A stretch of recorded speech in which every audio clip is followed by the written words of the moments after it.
Right. I think we're live now. Mic check 1 2 1 2. Mic check 1 2 1 2. If anyone in chat can hear me, just push 1.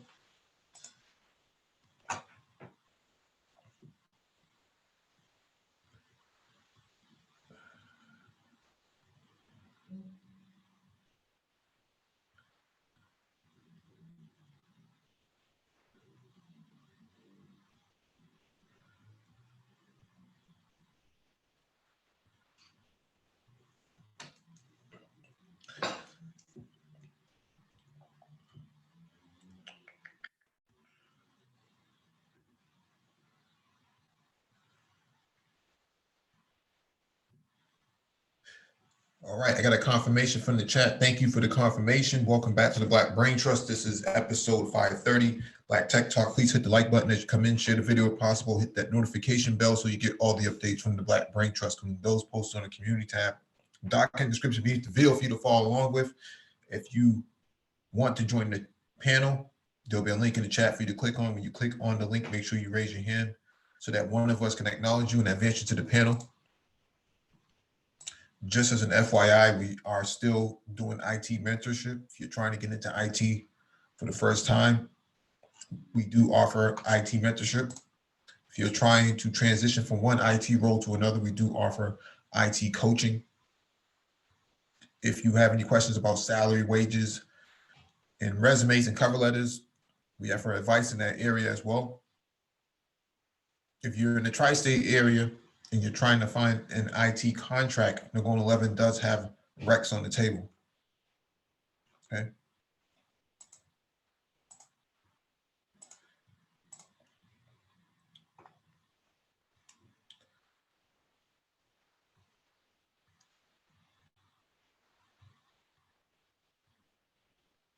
Let me drop the link for you all, and then we'll get started.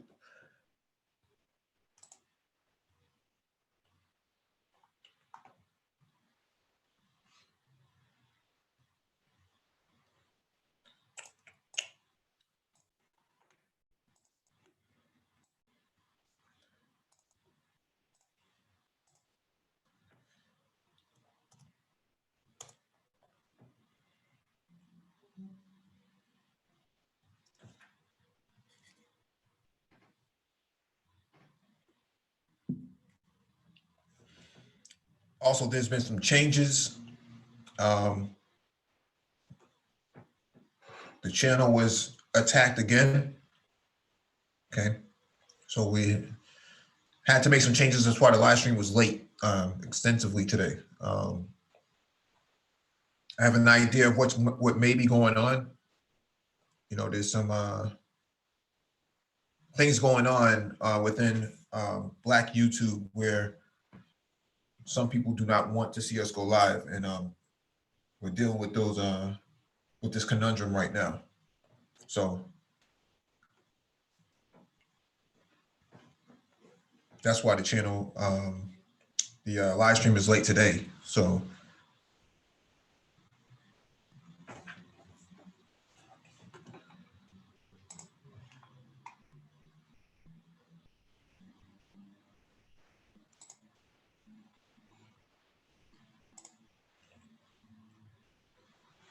all right, let's get started. I don't want to waste any more time. Anybody's afternoon.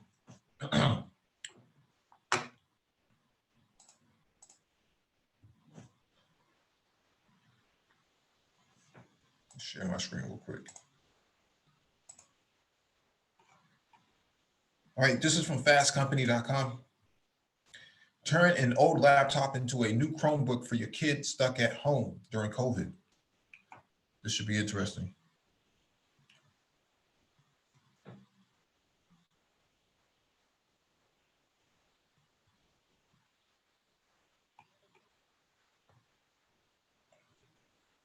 It took a worldwide pandemic to make me realize that the amount household was woefully short on Chromebooks.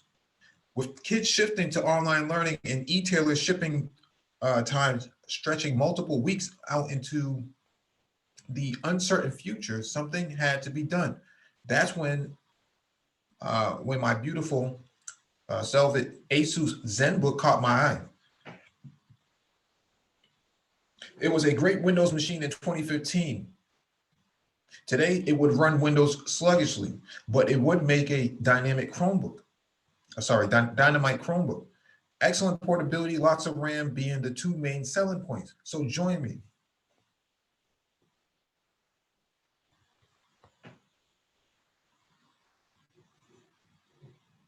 Oh, let me advance this person.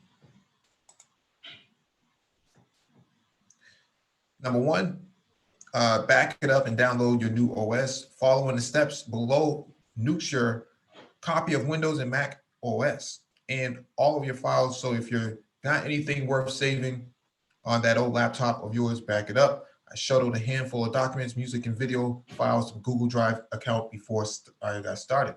Once that's done, it's time to download some software. We'll be using Neverware's excellent and free cloud-ready Home Edition, which is based on the same open source Chromium OS that's the basis of Google's Chrome OS, as used on store-bought Chromebooks.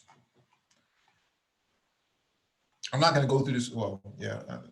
Let me just kind of glance through all of this because we don't have a Chromebook ready right now. So insert your USB stick and launch the USB maker you just downloaded, at which point it'll put down the necessary files to build the operating system. Give it about 20 minutes or so. Mine took a while, even on a fast connection. So you're gonna boot from the USB the USB stick. If your laptop doesn't boot into the cloud-ready software, don't get discouraged. You're going to have to interrupt your machine's normal boot sequence and instruct it to read the USB stick first.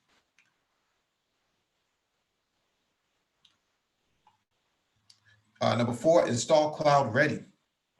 If you made it past this step, congrats, the hard part's over.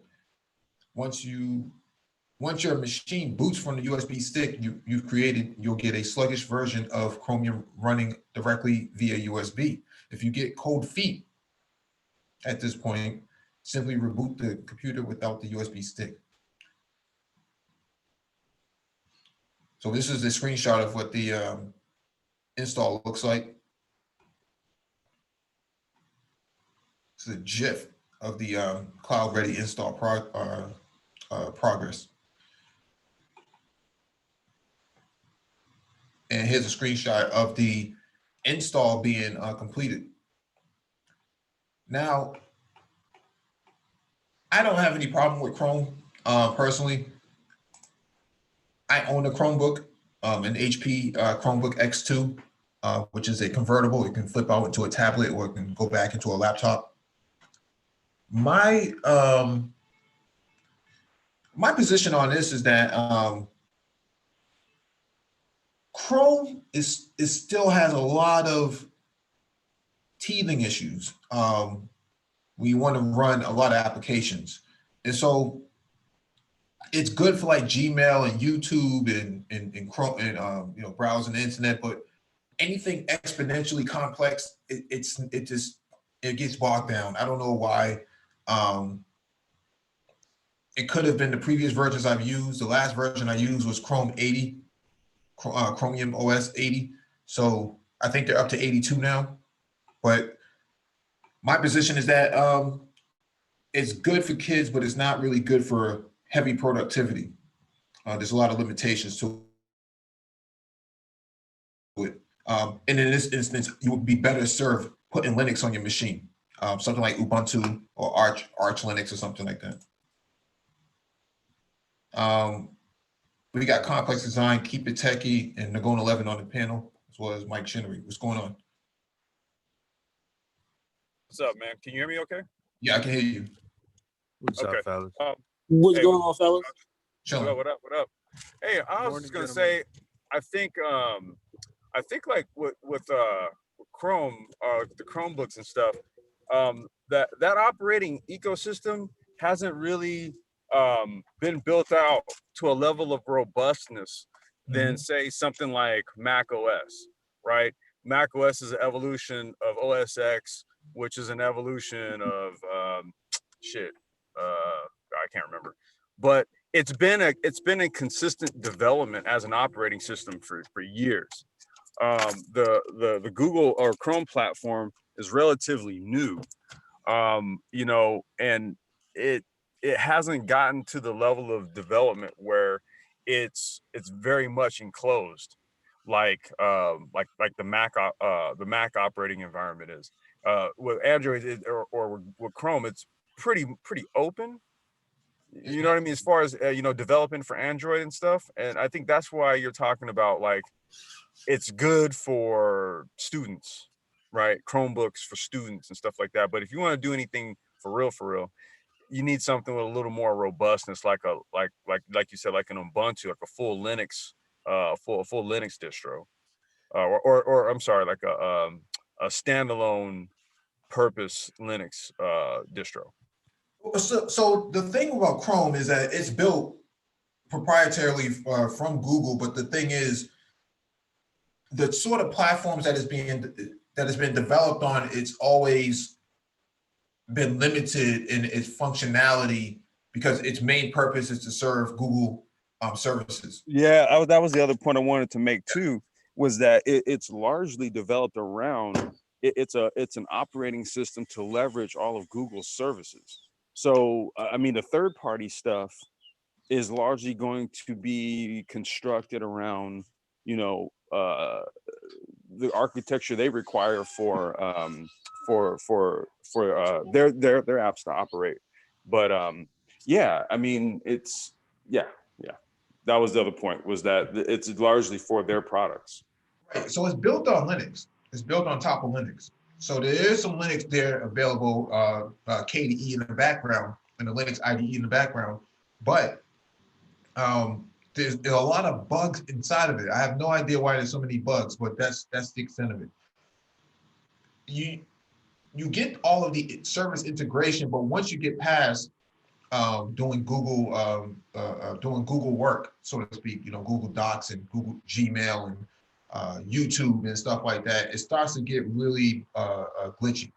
I don't know why it's like that. I think because they're basically compiling garbage code on top of garbage code. That could be the case. I still have my Chromebook. I just don't use it as much. I use it for ebooks and stuff, but anything other than that, I don't really use it. But Linux,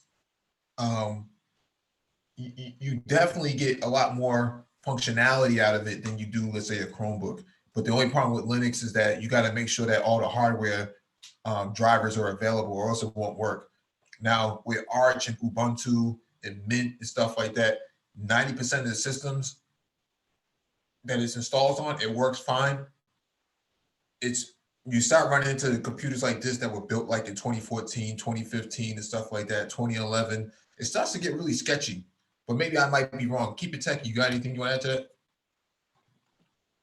Nah, I was just gonna say, I mean, everything you guys were saying was with Google Chrome, you know, is correct in my opinion, because I mean, Google Chrome, I always looked at Google Chrome or the Chrome desktop as almost like a phone OS, or for tablets, so to speak. I mean, not much hardware, you know, goes into it in order to, you know, run the OS.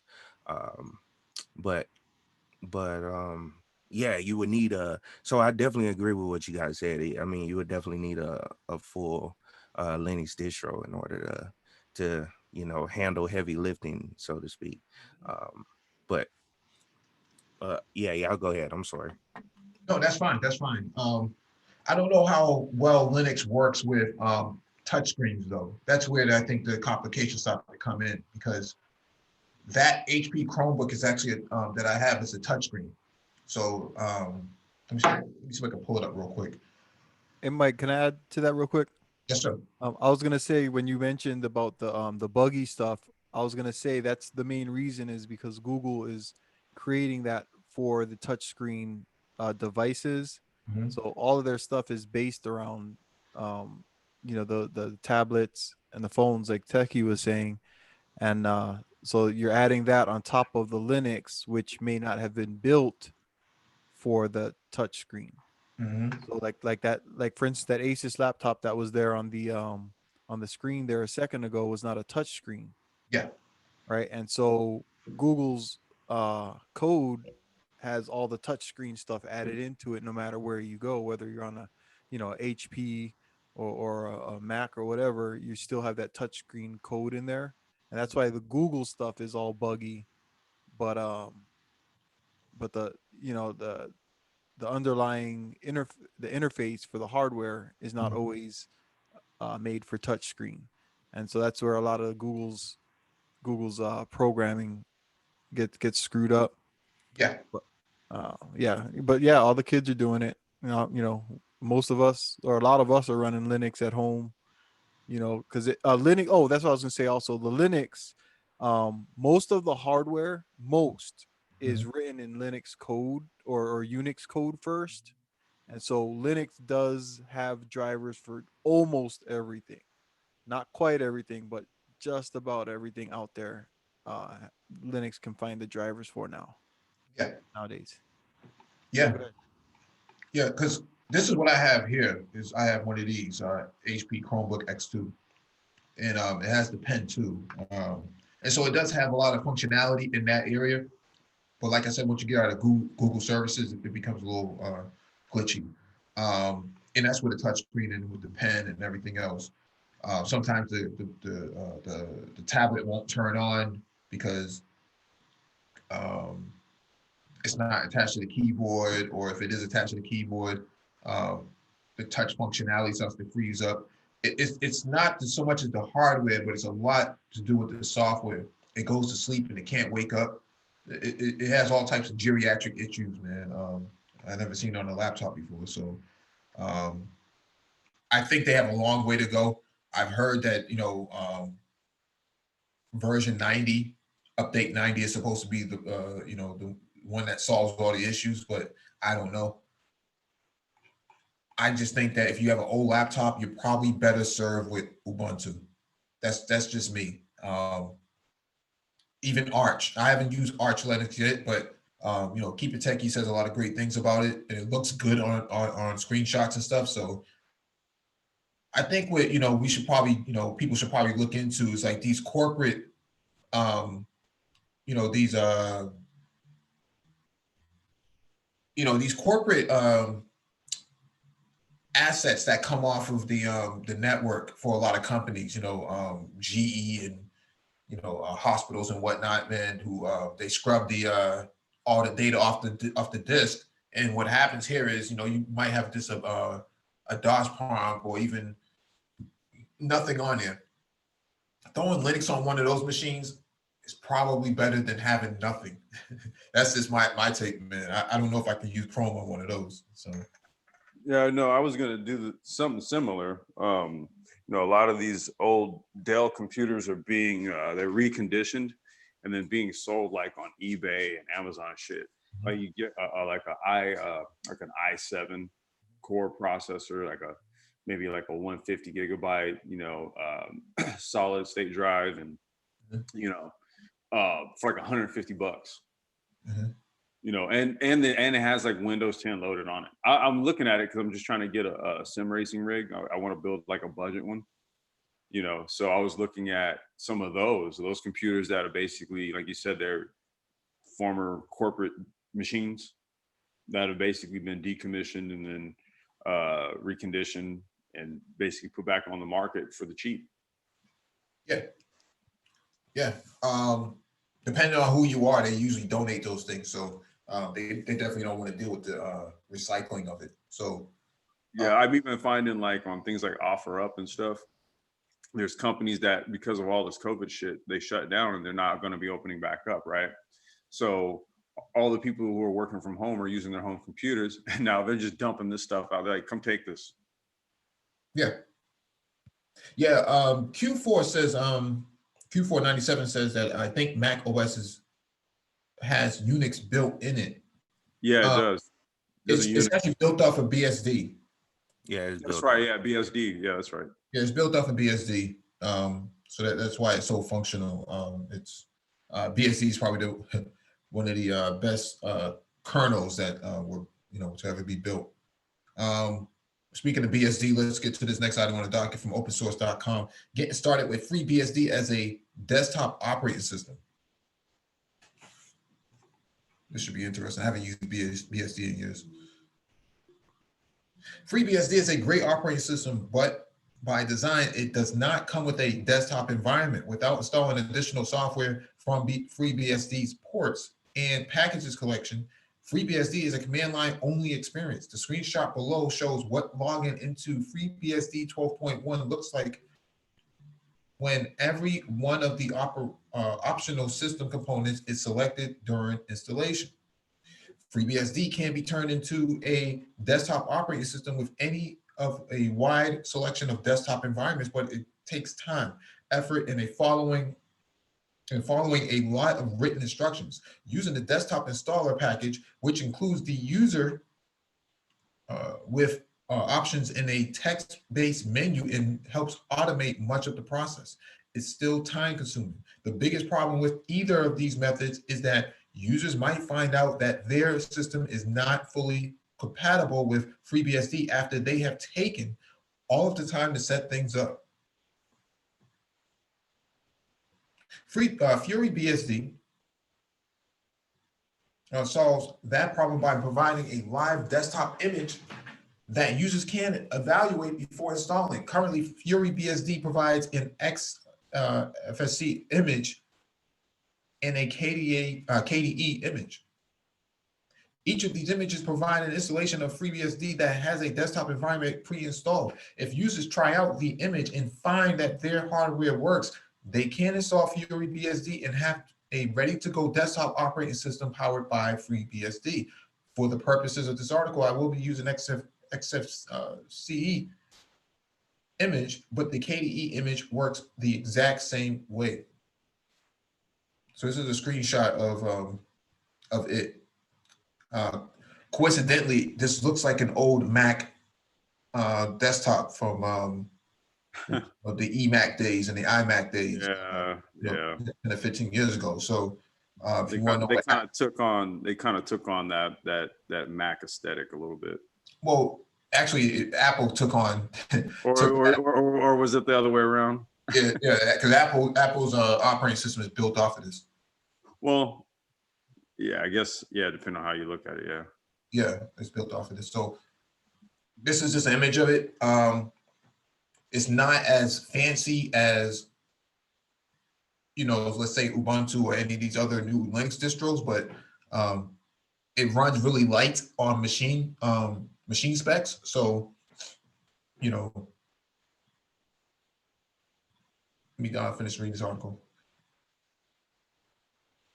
Getting started with FreeBSD should be a familiar process to anyone who has installed a Linux distribution, any of the BSDs, or any other Unix-like open source operating system. Download the ISO from the FreeBSD website, copy it to a flash drive, and boot a computer from the flash drive. If booting from the flash drive fails, make sure secure boot is disabled. After booting from the flash drive, the desktop environment loads automatically. In addition to the home, file system, and trash icons, the live desktop has icons for a tool to configure Zorg. Getting started instructions, the FreeBSD installer, and a system installation utility. Often, other than these extras in some custom XFCE settings and wallpaper, the desktop environment does not come with with much beyond the basic applications in Firefox. Yeah, this is true. They're usually pretty stripped down when they ship these things. So you got to do a lot of jury rigging for yourself. Only basic graphic drivers are loaded at this point, but it is enough to check to see if the system's wired and wireless network interfaces are supported by FreeBSD. If none of the network interfaces is working automatically, the getstarted.txt file contains instructions for attempting to configure network interfaces and other configuration tests. If at least one of the network interfaces works, the configure Zorg application can be installed can be used to install Intel, NVIDIA, and or VirtualBox graphic drivers. The drivers will be downloaded and installed, and Zorg will need to be restarted. If the system does not automatically relog in to the live image user, the password is FuryBSD. So this is a screenshot of the install.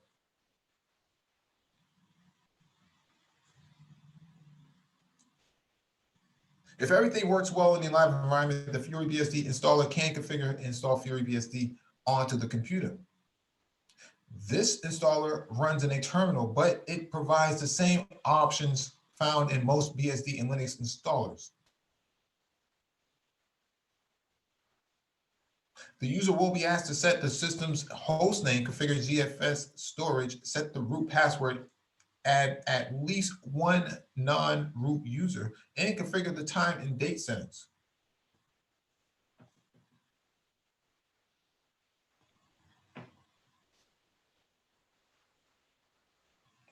Users trying out FuryBSD without having much FreeBSD experience should consult the FreeBSD handbook to learn more about how to do things with the FreeBSD way.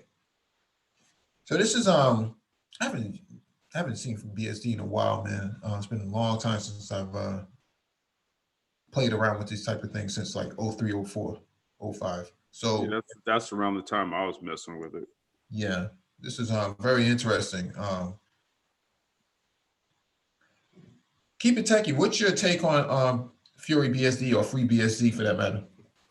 Nah, this is cool, man. I'm actually downloading the ISO right now.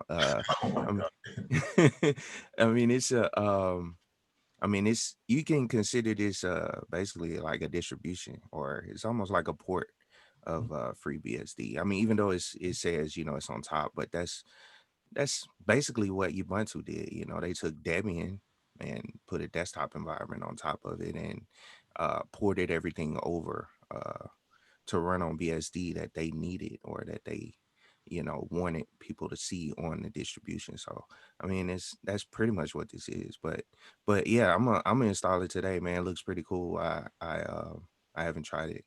Yeah, make sure. I haven't tried much. Yeah, I haven't tried much BSD distribution, so to speak. So Yeah, make sure you update your channel, man, with the footage, man, so we can see what's going on. oh yeah, I will.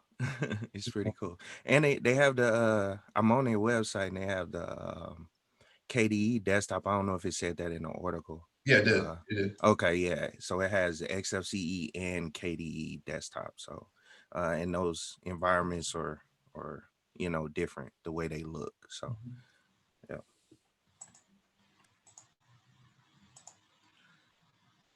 All right, next item on the docket is from Ars Technica, not actually Linux distro review. So Ghost BSD, FreeBSD derived Ghost BSD welcomes users directly into a full desktop experience. They all look the same though.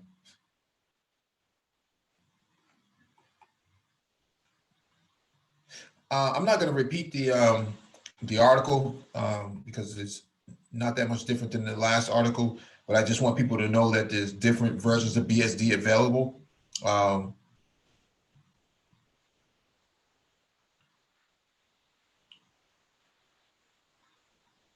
Hey, Mike, can I just add real quick? Yes, sir.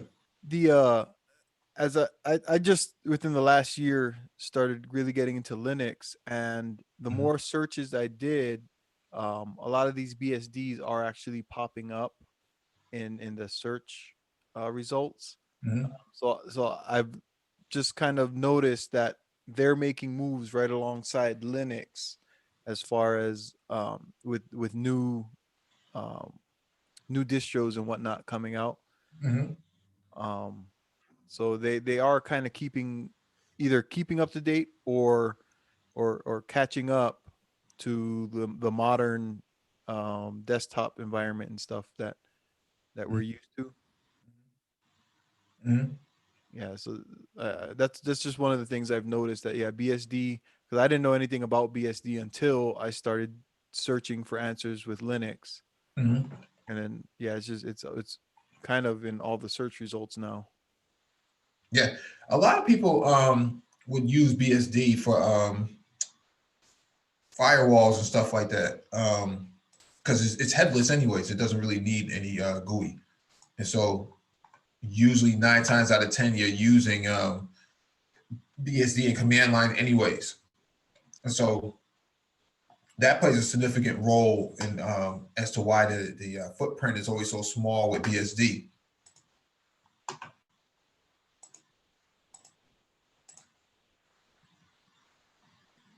All right, this is from redhat.com. 5 best practices for administering remote systems. Remote work is challenging, but here are 5 tips to keep your workflow in good shape. For some of us, administering systems that are fully remote and in a different facility is a daily way of life. For others, recent work from home restrictions might be one of the first times that you have administered a system that you have no physical access to if something goes wrong. Fear not. In this article, I'll take you through some simple suggestions.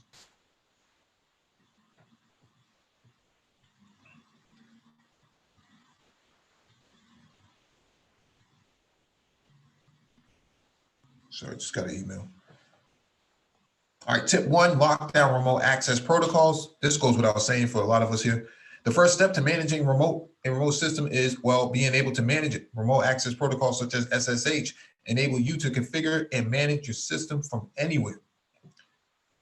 But you don't want your remote management strategy to turn into a security risk inadvertently. You should always take the time to understand the remote management protocol or system that you are using and secure it accordingly. Disable password authentication and use SSH keys. Disable root login over SSH. That goes without saying, man. This is actually a good tip, but it just goes without saying.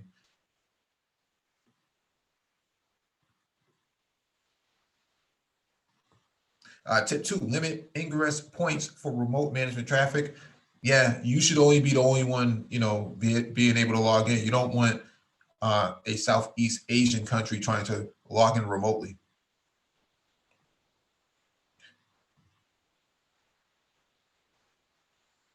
Tip 3, know your network fundamentals. When administrating a remote system, you don't have the luxury of walking over to a rack and tracing the network cable to figure out what the server is plugged into. Additionally, making a network configuration mistake can be a costly accident. You might suddenly lose remote access entirely. Knowing your network fundamentals is absolutely essential for successfully managing remote systems. Using command line tools such as IP, ILDPC T1 and TCP dump can help you build a mental picture of your network topology. This mental image enables you to make safe, sensible network changes, even if you're hundreds of miles away from your beloved servers. Knowing your network fundamentals can also save you if you lose access to a remote system. For example, knowing that hosts on the same layer 2 broadcast domain can reach each other can allow you to fix a routing change gone awry. Simply use one server as a jump box to the other server and you're in. All right. Number 4 is have access to a remote console. There's nothing quite like rolling the classic keyboard, video, mouse, crash cart over to a completely unresponsive server and working to diagnose it while basking in the warmth of the data center hot aisle. What will you do if one of your servers suddenly dies and you can't drive into the office to get it back online? You want to be confident in the remote access technology available to you for your servers when you need to administer them remotely. For physical service, this is the remote management facility provided by the hardware vendor, such as an IPMI. For virtual machines, a console is provided by the hypervisor, such as Verse console and KVM. Either way, you want to be comfortable with the tools available to you if something goes wrong. It's also best practice to confirm remote access to a server before you make any potentially dangerous network changes, such as changing the IP address. If something goes wrong and you lose your ability to SSH to the machine, you want to be able to log in and revert your changes. Confirming access includes verifying that the root password you have on file works.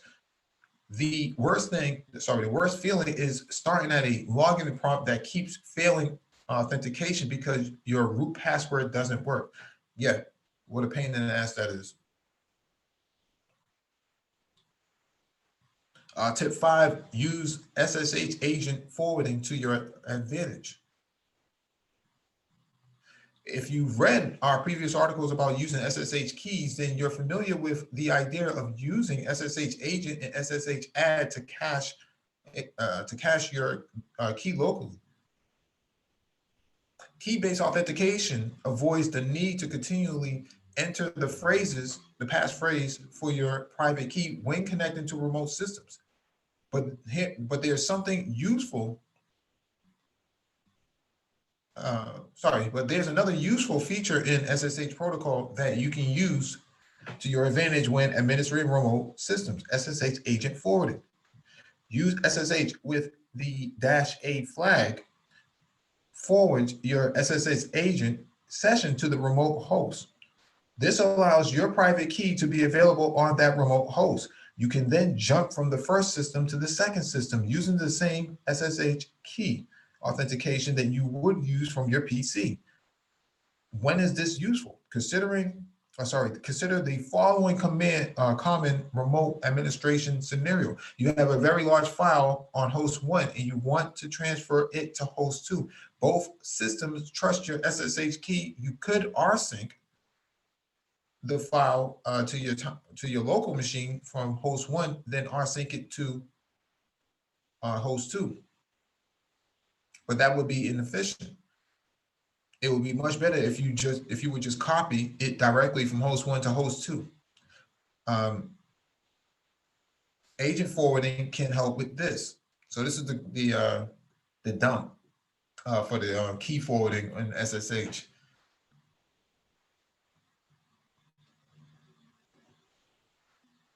Now, this is something I didn't know.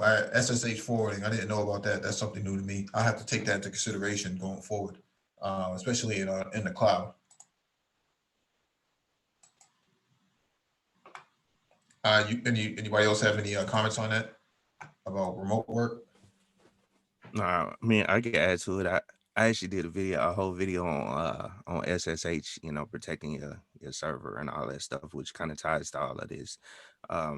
I mean, SSH is pretty cool, man, and they're right in that article.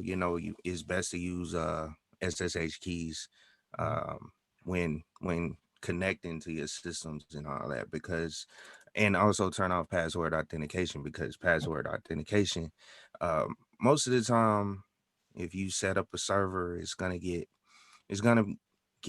tested as far as brute force.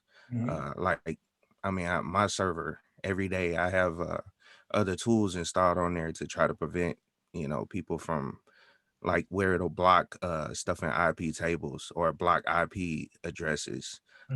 People trying to brute force my server. So but yeah, turning off password authentication as soon as your server hits the internet, somebody's gonna find it and start banging on it, and you'll see the failed attempts in your logs. Is people just trying to, and a lot of the IP addresses, like what Mike said, point to Southeast Asia, that part of the world, and Russia, so. Yeah.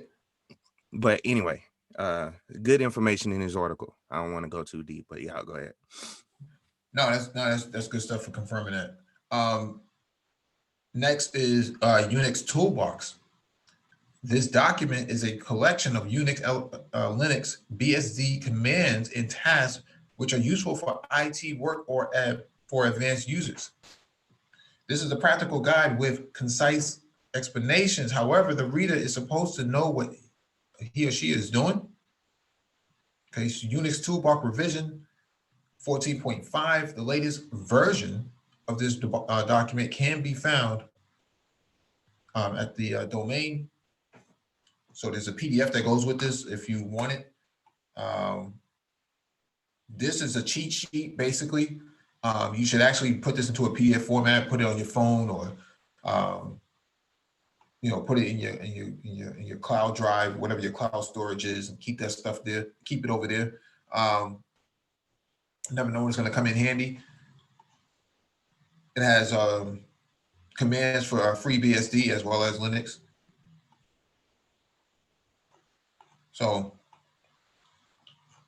there's a lot that goes with this. This is like a diamond in the rough for a lot of people who don't have a book, the Linux Bible or anything like that. This is actually a good cheat sheet. So it's in the chat. Sorry, it's not in the chat. It's in the description beneath the video. So make sure you check on that as well. If you're trying to work remote or you're trying to get into sysadministration, this is actually going to be good for you. So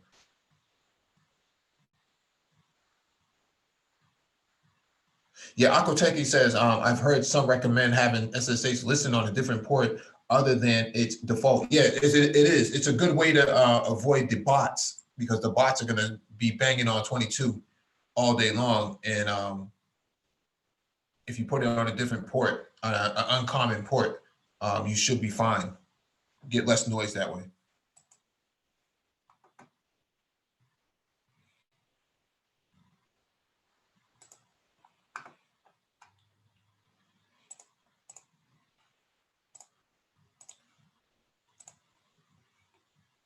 All right, this is from CIO.com, 7 ways to root out IT staff incompetence. Every IT leader wants to run an organization that's renowned for its performance, precision, and speed. Unfortunately, those noble goals can often be derailed by poor performers within the IT ranks. The sticky part is uncovering this often hidden issue and dealing with it without becoming every staff member's worst enemy. Whether it's an employee you inherited or one who has turned out less stellar than you thought during the hiring process, overmatched IT employees not only struggle in their roles, they also can't often recognize their own poor performance, no matter how much evidence is presented to them. Observe Leon Adato, head geek at IT management software provider SolarWinds. On top of that, they cannot perceive competence or even excellence in those same skills in others. He notes, when you have someone like that, there's literally nothing you can do to explain to them what's wrong. You can only get them out of that role as quickly as possible. Dealing with performance sapping staffers is a distracting and unpleasant task. Gaining control over the challenge requires careful observation, tactful counseling, and perceptive solutions. Here are 7 steps designed to help you root out and overcome performance challenges and build a highly skilled and proficient IT team.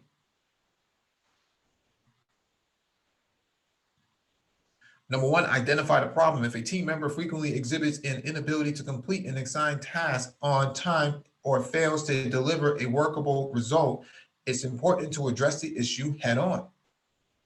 Negative patterns and trends are the dead giveaways of incompetence on an IT team, claims Ian Kelly, Vice President of Operations at CBD oil provider New Leaf Naturals.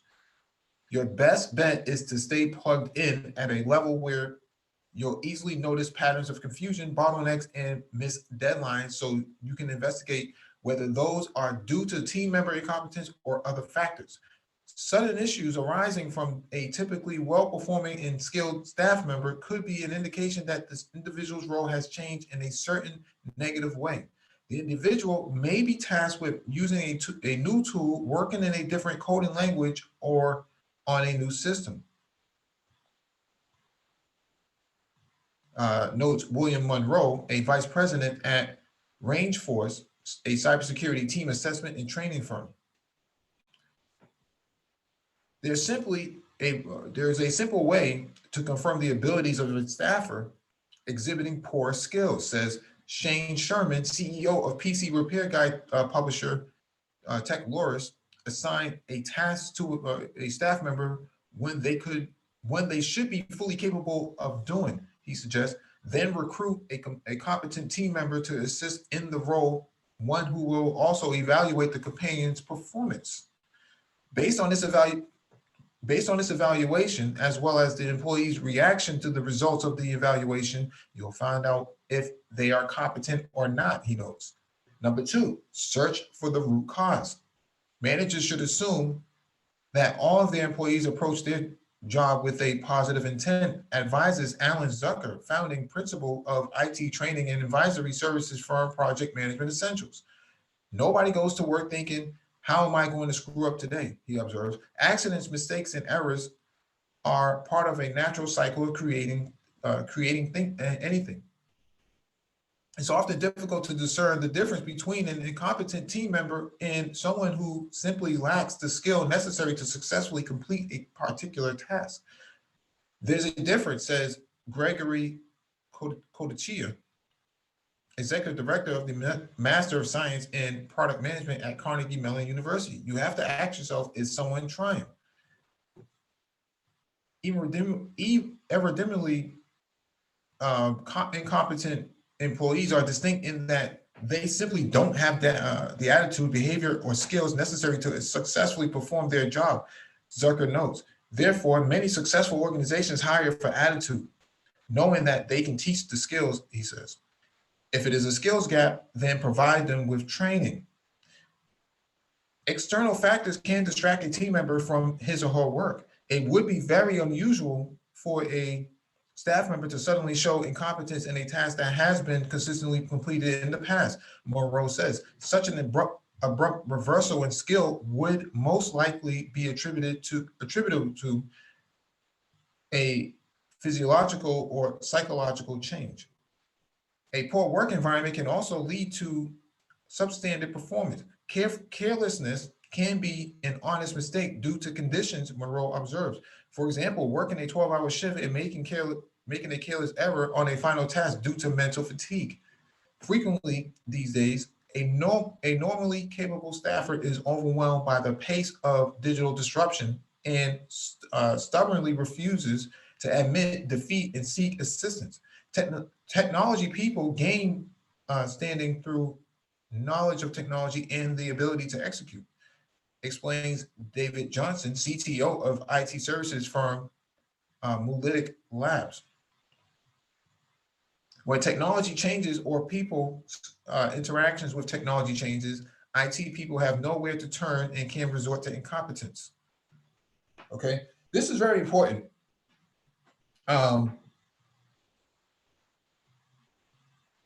The thing is, we talk about certifications a lot on here, and some people will say, well, yeah, if I just get my cert, how much money can I make? That's not exactly how this works. Okay, they're evaluating you. This article is really good. They're evaluating you. Can you do the job? Damn your certification.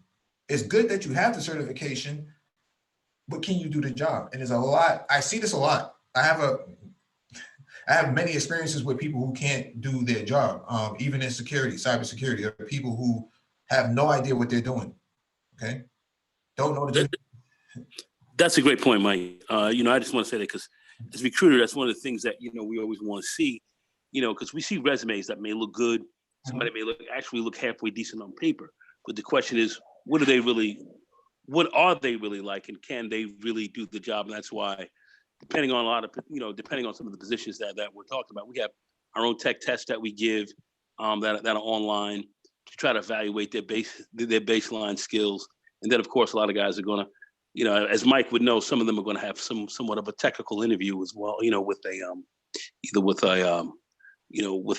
a manager or even one of the technical staff who might be there, who might start asking them some questions, you know, a little bit about, you know, the technology they're dealing with and a little bit about their environment. So they'll get into that just to find out kind of where you are. So, and that will happen even someone on a semi, how would I say, junior level. So they're always going to evaluate to see if you can do the job. That's why certifications are definitely good to have. And we would say get them, but it comes out to, do you have the experience, do you have the knowledge, do you know how to really function in this position? And they're going to test that. They're going to take a look to see exactly where you are. So folks who are looking to jump into something, and how can I get to 70K quick, or how can I do this very fast? Really, this is a time intensive thing. Depends on your experience, how much time you've had, what environments you've worked in, and so forth. Just getting a certification is not going to guarantee you getting a job at all.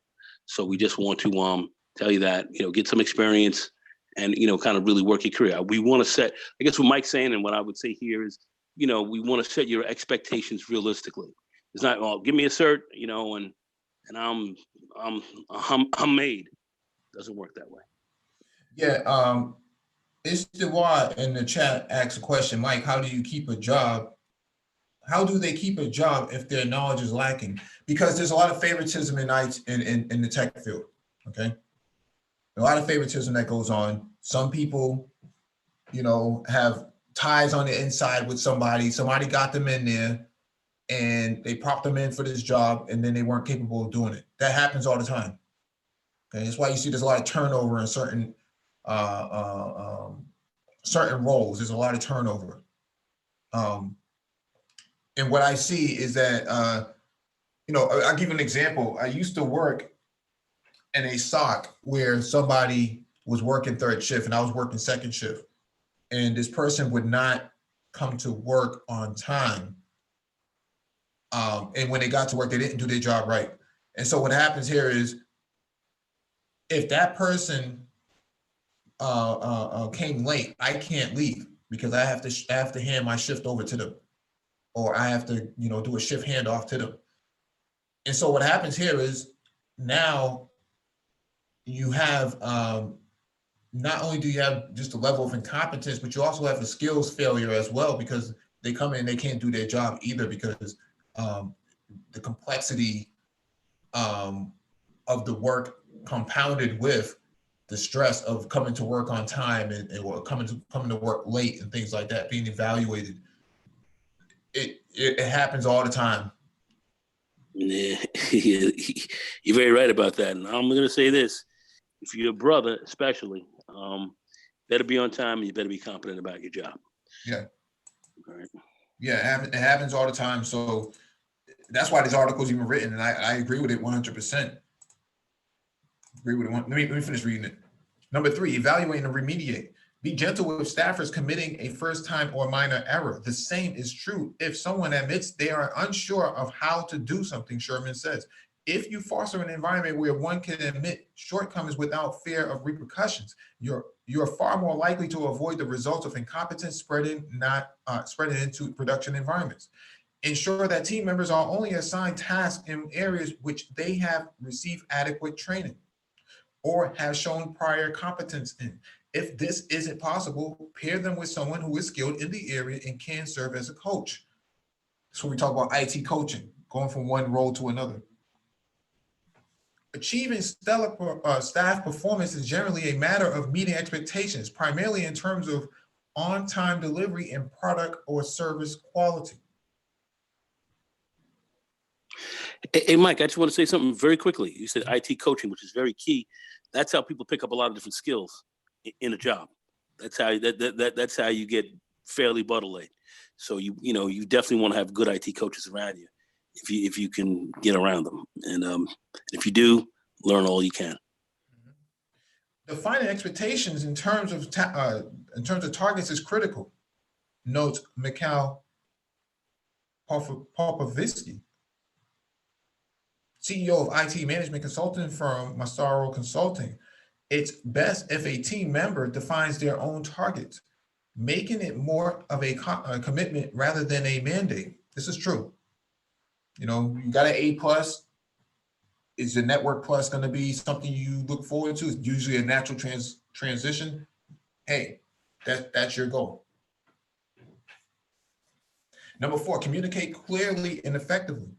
The best way to get to the bottom of a competency issues is to arrange a one-on-one meeting with the failing team member.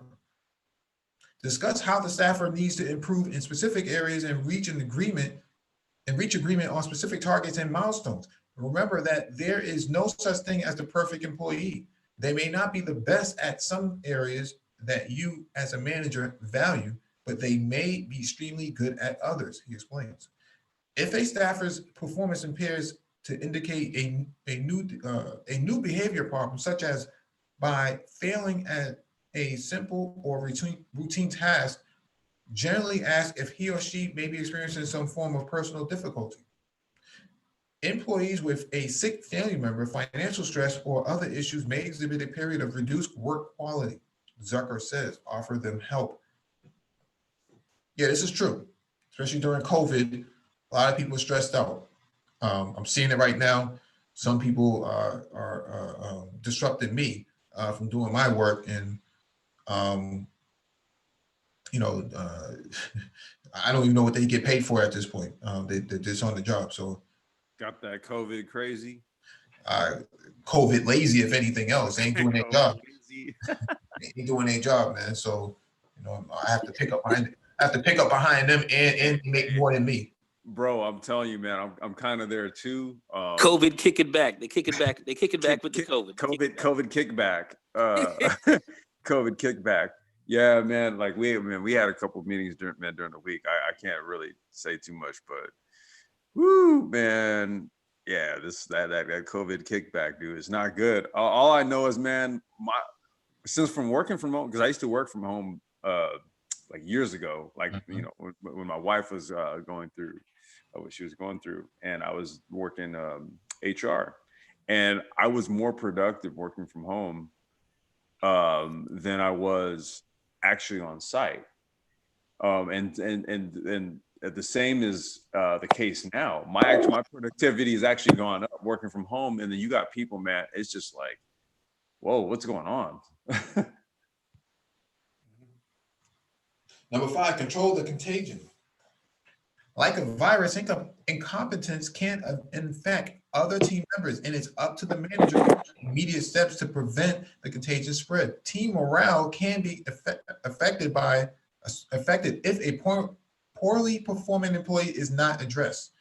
If you keep someone on your team who is clearly incompetent, other staffers will notice, since they will have to take up the slack, Kelly says.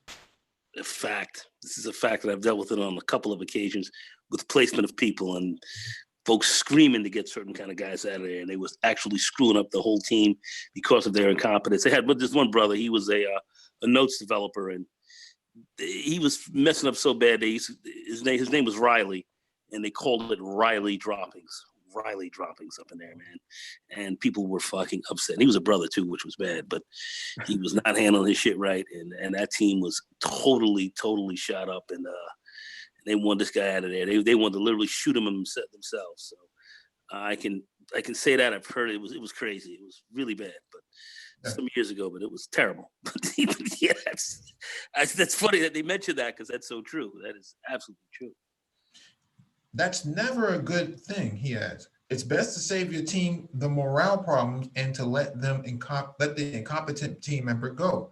Incompetence can also spread if the person who commits the mistake does so unknowingly and then teaches the error to colleagues. Nothing will spread faster than misinformation sold with confidence, Sherman observes. That's why it's important to catch it early and correct it ASAP. Number 6, build a culture of competence. IT leaders should aim to create a trusting, collaborative environment. Most teams are packed with professional, well-educated, intelligent people. Creating a culture where these talented employees can work together to address complex problems is a skill that requires the adoption of different attitudes and behaviors, Zucker says. Agile software development practices have been so successful because they create an environment that unlocks the creative energy of teams. Monroe suggests establishing quality and timeliness benchmarks. He also recommends building a program to assess, test, and train workers who commit critical blunders. This shows a commitment to high standards and allows training to be used as a way to overcome incompetence, he notes. Encouraging a culture of competence inspires team members to take pride in their work and to be honest when an action creates a negative effect. Making a mistake shouldn't be an unerasable stain on someone's career. It was a moment when their actions fell short of the mark, Adado says. As long as that person is open to hearing what they did wrong, is given the opportunity to correct it and learns from that event, it's honestly a win for the company with very little permanent long-term impact. Yeah, this is true. One of the things that we do in cybersecurity, we check all, we dot all our I's and cross all our T's, man, and look at the long-term impact of a decision that's being made. I give an example.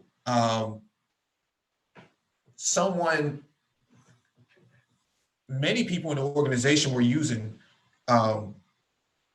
Google Drive to save some of the corporate work.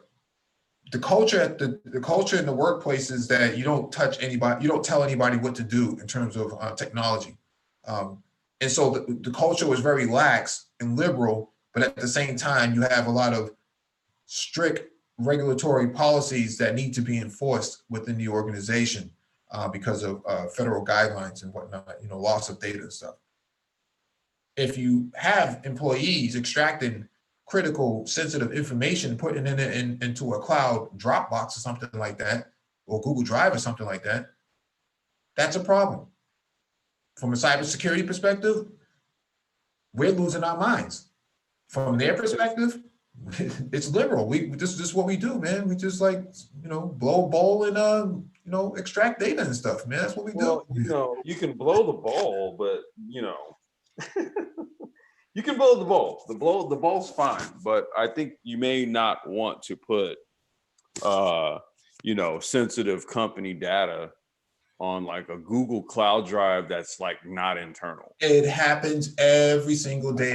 It's crazy. Yeah, you know what I mean? You can feel free to snap the ball, but don't do that part. Don't do that other part. It happens more often than you can imagine. And bro, I already know, man. I already know, dude. I'm just saying, that's not a good look. Yeah, and what I'm saying is what happens here is, although we push for a competent workplace, there's pushback from the opposite side that says, no, we like to do things our way. And if you start stepping on people's toes, you could end up being outside of the door or demoted or something. And so that's Mike, was that kind of related to what may have happened up in Sony a couple of years ago? I'm not sure. I'm just. Oh, there's so many. You might be talking about there's quite a few companies that had this issue. Even recently with Capital One and the Amazon S3 buckets and stuff. It's just a lot of incompetence that goes around. It's not really one particular company or one particular event. It's just a matter of some companies have such a lax culture because they started out as a startup, and so people kind of just roam around, did what they wanted. That was the culture. And then when they became so big, the culture got out of control. There was no way to really corral that behavior. And Bird scooters. Bird.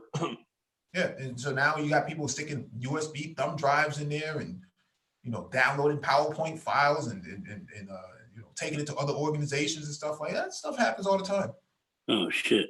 Stuff happens because they're leaving the company, and they were never really good at doing their job. So what they do is they, so that they don't have to actually do things from scratch, they just kind of copy and paste and edit the company's name out and then call it a day, and put the new company's name on it, and then say, "Look at me, look what I did."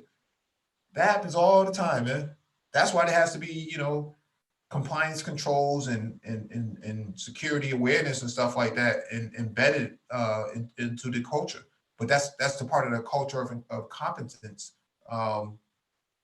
And most organizations really don't have that.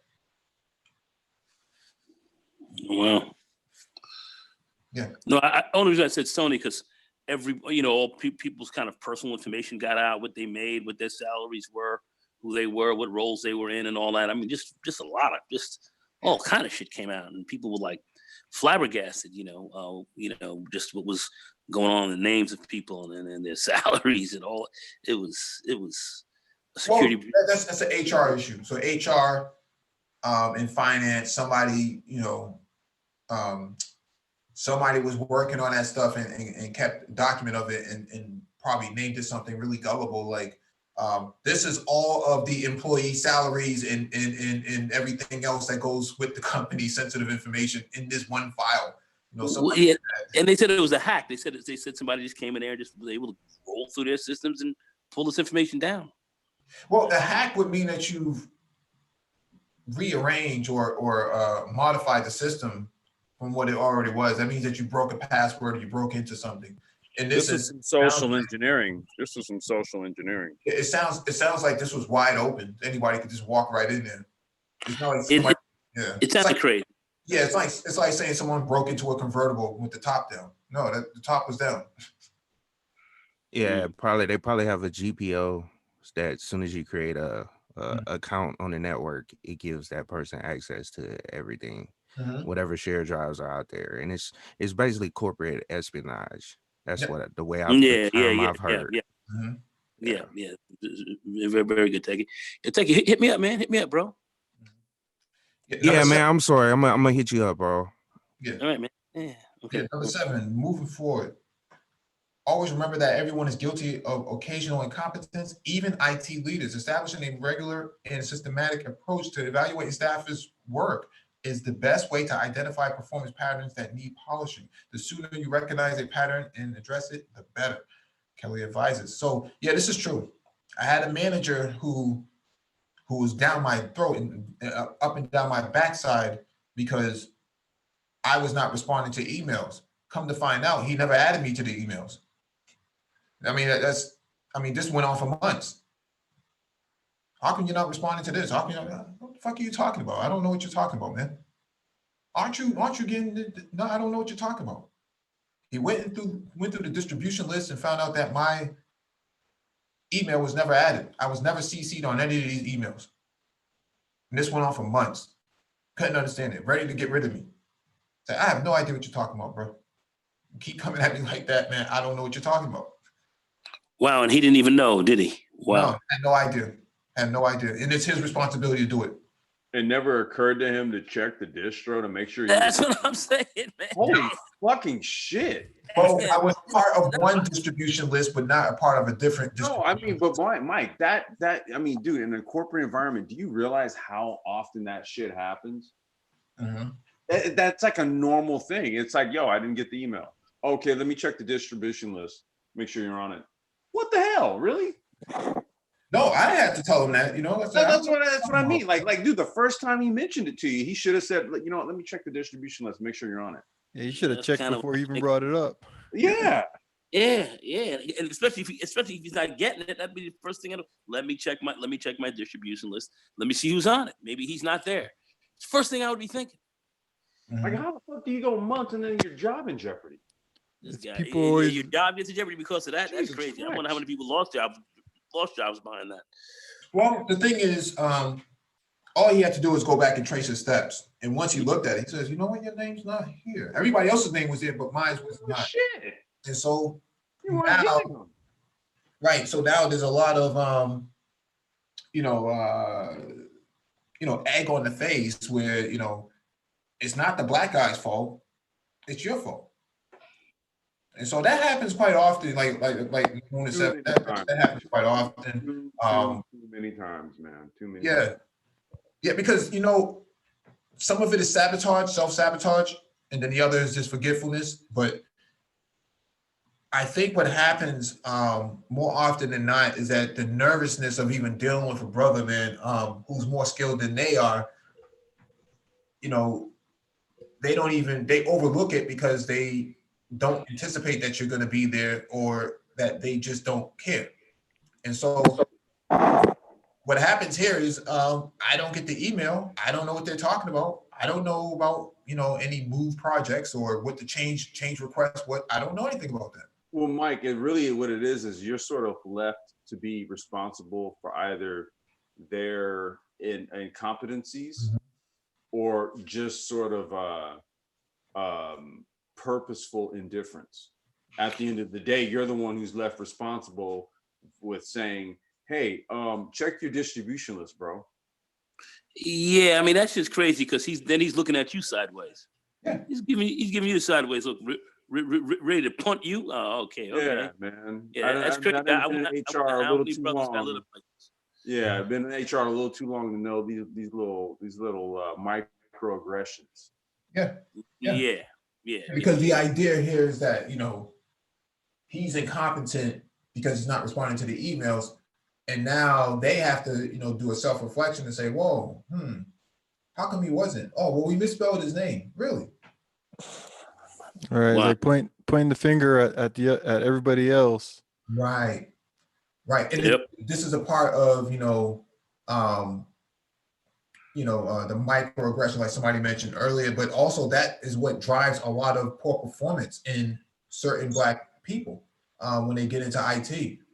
Sometimes they may be lacking in some areas, but it's really because one, there's a knowledge gap. Sometimes knowledge is not transferred correctly, and then they're not up to speed. While they keep secrets for themselves and they work at pace and keep the Black person in a position where, you know, they're constantly on their hands and knees groveling for support.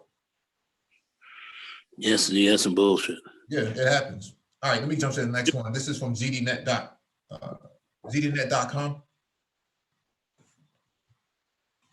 Enterprises throw money at cybersecurity, but half of the attacks are still a success. Don't I know it? On Tuesday, FireEye's Mandiant released its annual security effectiveness report.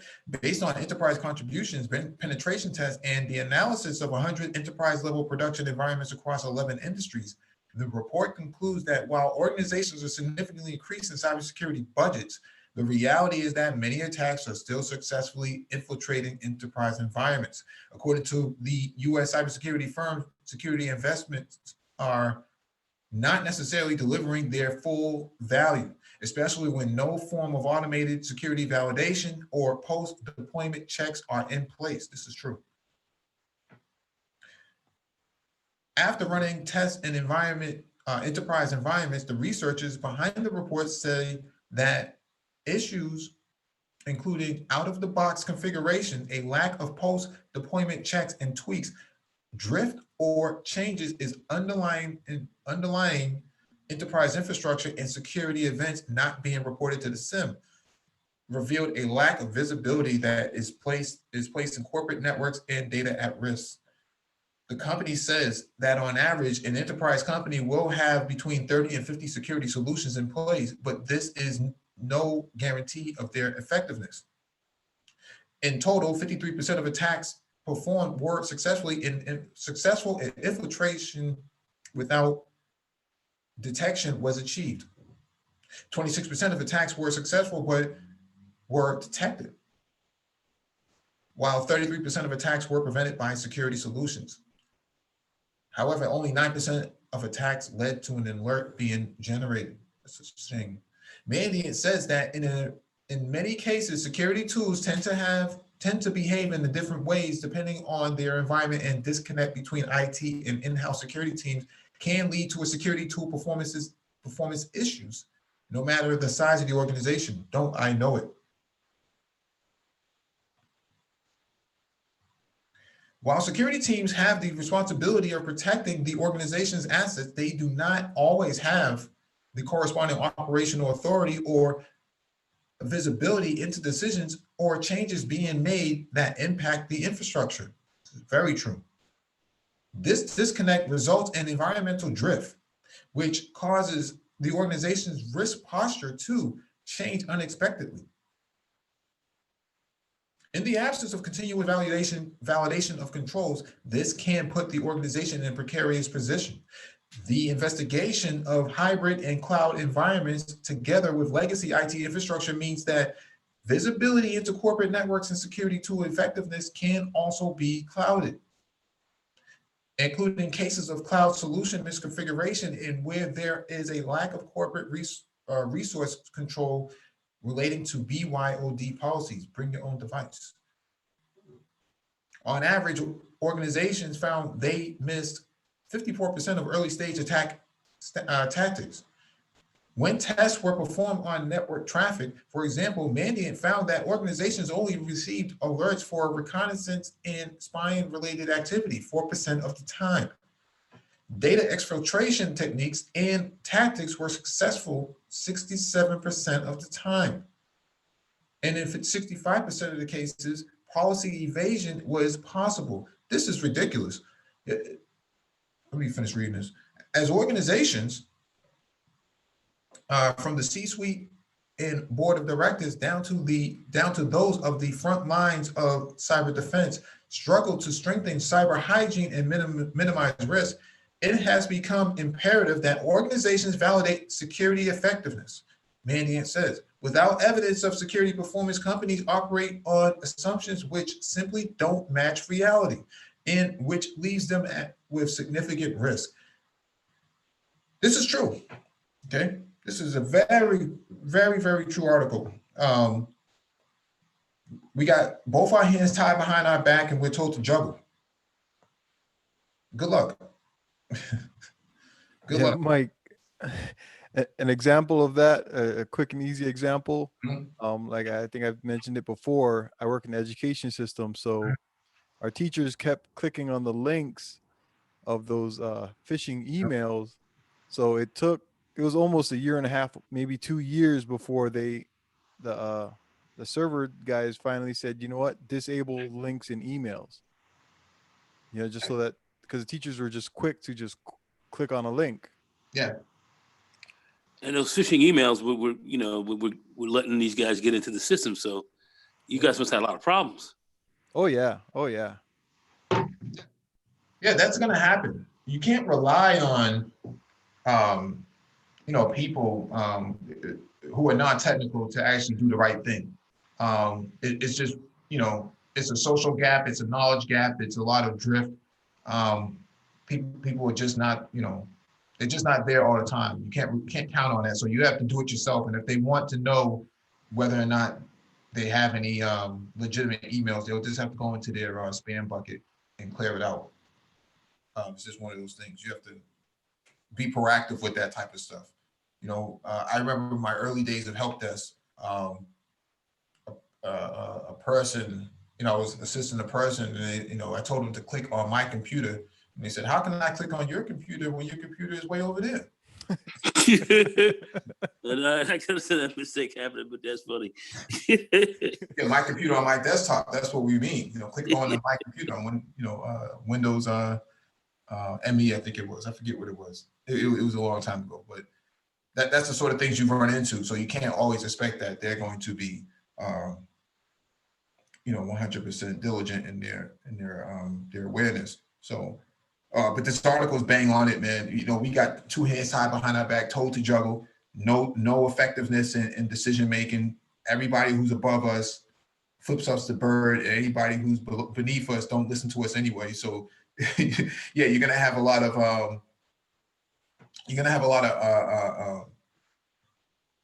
organizations who spend lots of money on security, and then they don't have enough human capital to actually manage all the security that's there. And so I and my coworker are the only people in security. They have way more IT people, way more desktop support people, way more SysAdmins, and yet the security of the organization is put in our hands, and yet we have no effectiveness at all. So things like that happen. Things like that happen.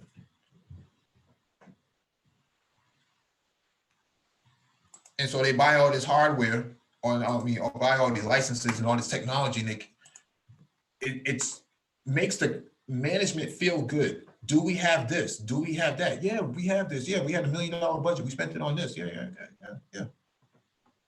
Who makes it? Cisco. Oh yeah, cool. Yeah, we got that going on now with the Microsoft. We're a Microsoft school system, and so we've got the whole Office suite and all that. So they're kind of depending on Microsoft to be another level of security, but we can't do nothing if the teachers are giving up their information willingly. Yeah. You mean in these emails? Yep. Oh yeah. The thing is, you got to put some controls in place on Outlook or Gmail, whatever it is that you're using. Put the controls there, and then put the controls in the upper level of the stack. Take away their ability to even do things like that. If you have the right compliance tools, they'll sift out PII going through through an email. Mimecast is really good at this. I can't stress enough. Mimecast is really dope for that. I would say it's probably 90% effective. Let's extrapolate this out. All right, this is from networkworld.com. Cisco spotlights new IT roles you've never heard of.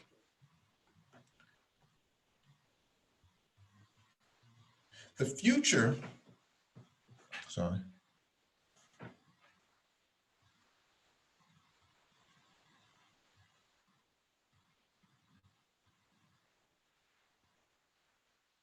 The future of IT networking jobs is being shaped in part by the current demands created by the way of businesses handle the COVID-19 situation, but also by the rapid change in the way networks are being built. In particular, critical skill set network engineers need to stay on top of their game is evolving at a hastened pace with an increasing focus on melding security and intent-based software skills with business aptitude. A glimpse into what the future means for IT networking professionals can be found in Cisco's 2020 Global Networking Trends Report. It was completed before COVID-19 changed the way companies do business, but the predicted impacts have been hastened by the pandemic's impact.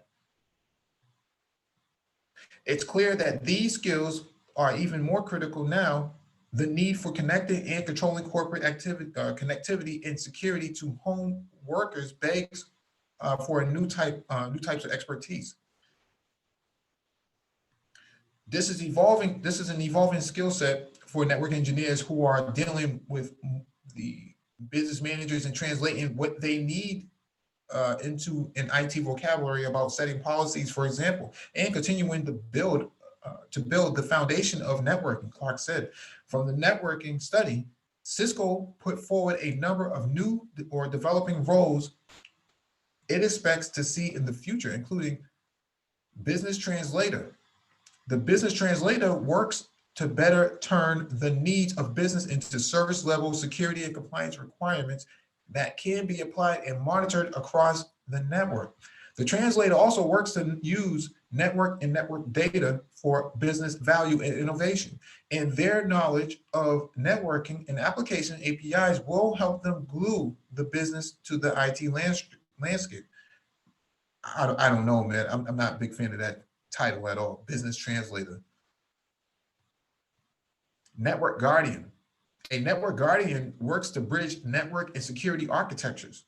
They build the distributed intelligence of the network into security architecture and the SecOps process. This is where networking and security meet. And the guardian is at the center of it all, pulling in and pushing out vast amounts of data, distilling it, and then taking action to identify faults or adapt to shut down attackers. Network guardian. I feel like I need to wear like a red beret, man, and walk through New York City like one of the guardian angels or something like that, man. Just would that be like a SOC engineer, like the head of the SOC, or? I would assume that this is a it's really like a technical or something. I don't know, man. Maybe like this must be a rainbow flag that goes with this somewhere. Network commander, intent-based networking builds on controller-based automation and orchestration processes. The network commander takes charge of these processes and practices that ensure the health and continuous operation of the network controller and underlying network. Network commander.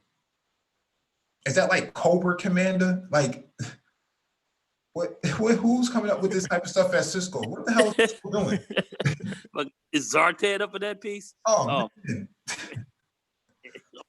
What the hell? A network commander. Are you with like medals or something like that? Are you like, you know, a 5-star general or rear admiral or something? Definitely prior military. Yeah, he's a dude. He's a guy he has a patch over one eye. Yeah. Murdoch or something, you know. Network orchestrator. This position translates business needs into network policy. It focuses on policy translation and automation and policy alignment across network and IT domains. Network orchestrator. What was that first position that you showed? Business translator. So isn't that the same as what they just described there, the network orchestrator? No, network orchestrator translates business needs into network policy. So in automation, but here, business translator turns the needs of business into service level and compliance requirements that can be applied across, applied and monitored across the network. So they're different. The business translator is more of a like a security. IT. Well, it's more business intelligence. It's more business intelligence than anything else. Network orchestrator. This sounds like a business business administrator or business analyst for networks. I'm starting to hate IT, but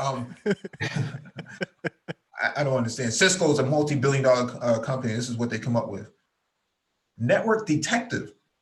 A network detective uses and tunes network assurance tools that employ advanced analytics and AI to assure that the network delivers on business intent.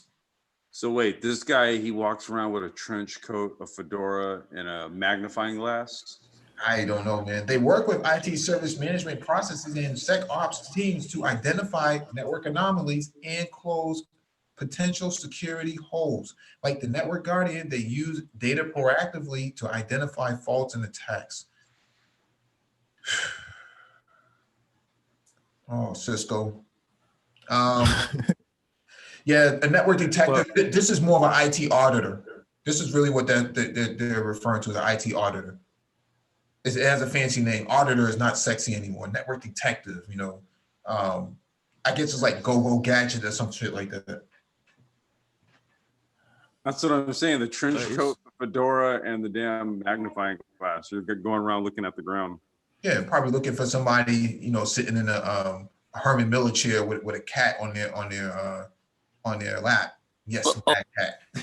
Also, they don't give him like one of those like badges, you know, with like one of those silver star badges with the chain kind of hook up around it and put it in their underneath their shirts like they're or anything. Do they pull it out when they come into an area and flash their badge or something? Do they? Network detective? Come on, man. But this is similar to how I felt when I first heard the term data scientist. It just kind of I kind of looked at it the same way. I was like, okay, this guy got on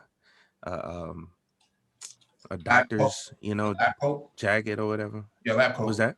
A lab coat. Yeah, lab coat and all that stuff. Yeah.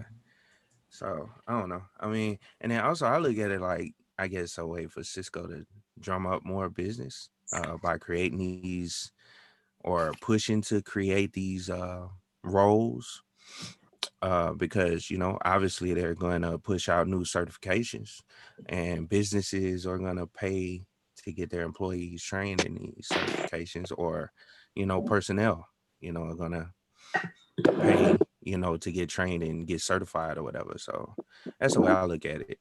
You know, it's just a new term that they want to get a buzzword out of to get the, you know, get people hot on actually paying for certifications, as well as keeping their equipment relevant, which is going to be around, you know, but just keeping it relevant. Yeah, you weren't that far off. It says, in the face of the test centers being closed in the current COVID-19 pandemic, Cisco recently said it would let those who are ready to take certification written exams online. In addition, Cisco said that active certifications as of March 16, 2020 have been extended for 6 months. So, yeah, that's what's, these are the nuances of IT. All of these abbreviations. I don't know who they're targeting with this. Most organizations don't. A help desk person in one organization is a desktop person in another. A senior desktop person is a SysAdmin in another organization. A network admin is a network engineer somewhere else.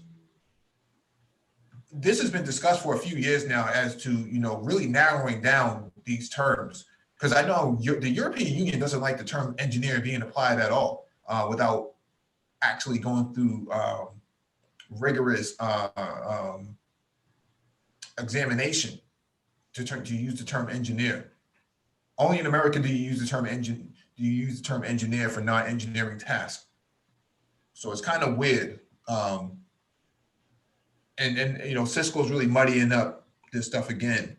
But I get it, it's the liberalization of IT. It's just how they're moving, the direction that they're moving into is really causing a lot of confusion for people.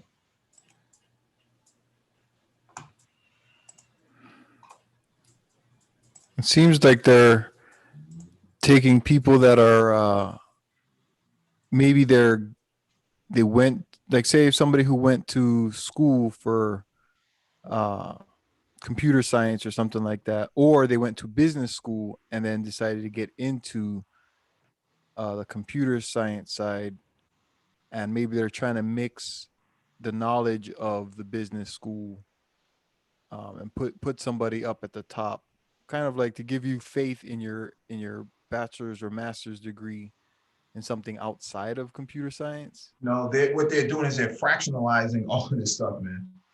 They're fractionalizing all these roles. Somebody who picks up the box has a title, and somebody who puts the box down on the floor has a title too. Government does this a lot. It's always one person does one thing and another person does another thing that one person can do all around for two jobs. And so they break apart all of these sort of processes. Everybody gets a title for it. And so it looks like they're creating more jobs, but in reality, they're really just putting a lot of speed bumps in the way to keep everybody from, automation from coming in, or having renegades run through the organization.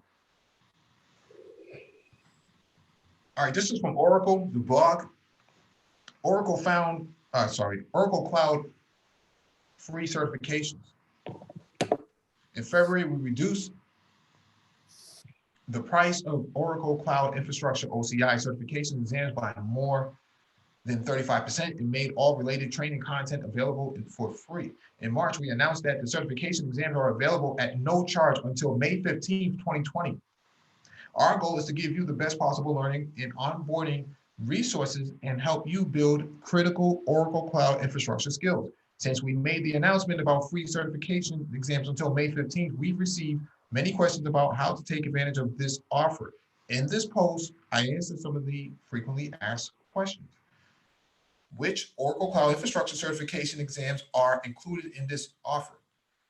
Oracle Cloud Infrastructure Foundations 2020 Associate, Oracle Cloud Infrastructure Developer 2020 Associate, Oracle Cloud Infrastructure 2019 Architect Associate, Oracle Cloud Infrastructure 2019 Architect Professional, Oracle Cloud Infrastructure 2019 Cloud Operations Associate. So those are the certifications that are available. They're free. You can't go wrong with it. No one ever gets fired for choosing Oracle. Zoom actually chose Oracle last week as their go-to cloud provider over AWS and Microsoft, coincidentally. I know Mutant Black in the chat is interested in going into cloud architecture, this is, you can't beat this, bro. If I were you, I would jump on this. You got until May 15th.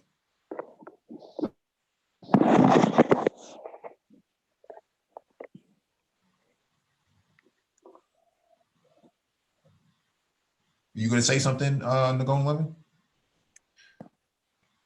Oh no. I wasn't sorry. I was moving around. No. I was just listening to you. You dead on the mic. You just keep rocking. I'm sorry. Yeah. Cool.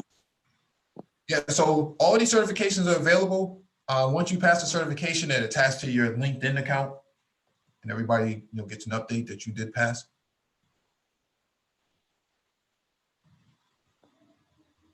So there it is. 5 free certifications from Oracle. Oracle probably has about less than 10% of market share in terms of cloud. Maybe that might change in the next 2 or 3 years. Who knows? But free is free. So there it is, 5 certifications, foundations, associate, cloud operations associate, developer associate, architect professional.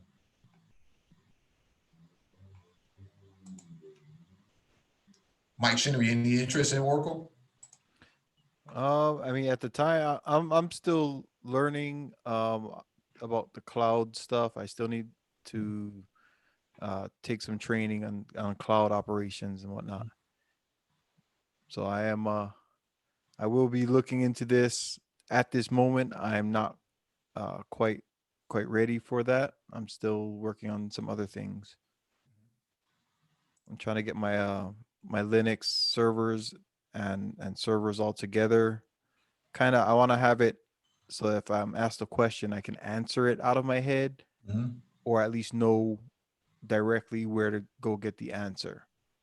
I'm trying to get more proficient in my SysAdmin side. Yeah, no doubt.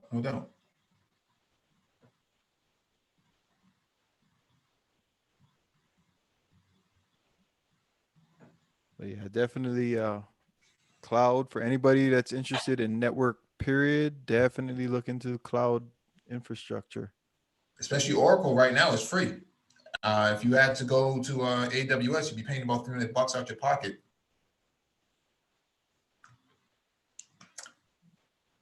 All right, this is from dice.com. Salesforce certifications, how they break down what they cost.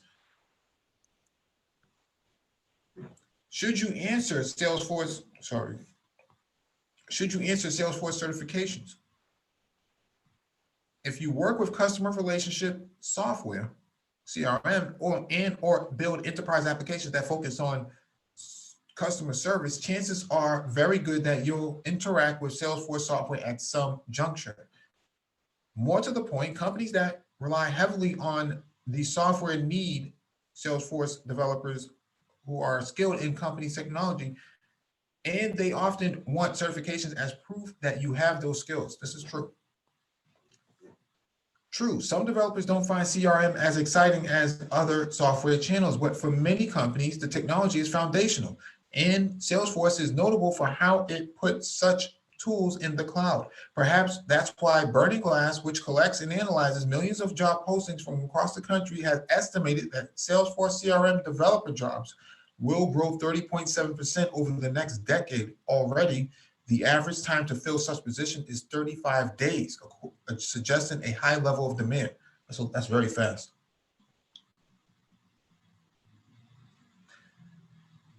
Moreover, Salesforce jobs are pretty lucrative.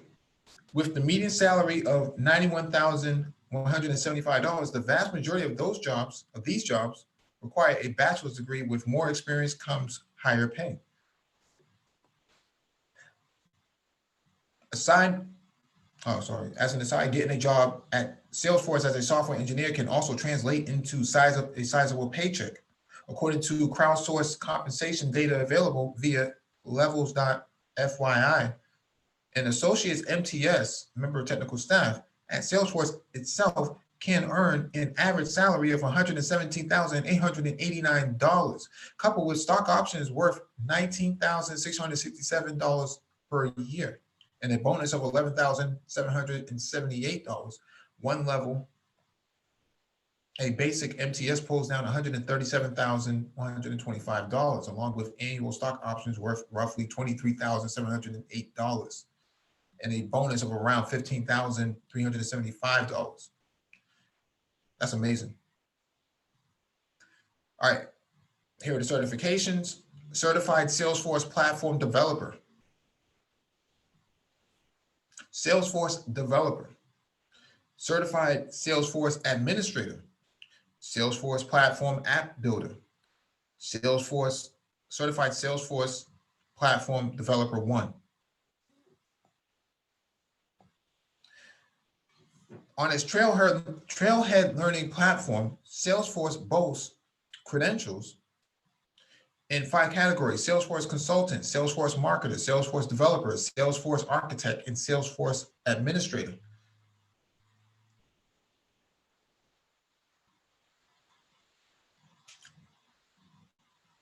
Consultant credentials: Community Cloud Consultant, Field Service Lighting Consultant, Education Cloud Consultant, Marketing Cloud Consultant, Einstein Analytics and Discovery Consultant, Nonprofit Consultant. I'm so fucking sick of the term consultant.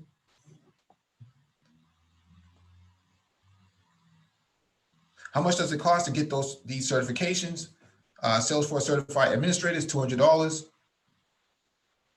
Salesforce Certified Advanced Administrator, $200. Salesforce Certified Platform App Builder, $200. Salesforce Certified CPQ Specialist, $200. Salesforce Certified BTC Commerce Architect, $400. Salesforce Certified Technical Architect, $6,000 certification. I don't even know, I don't even know where to begin with something like that.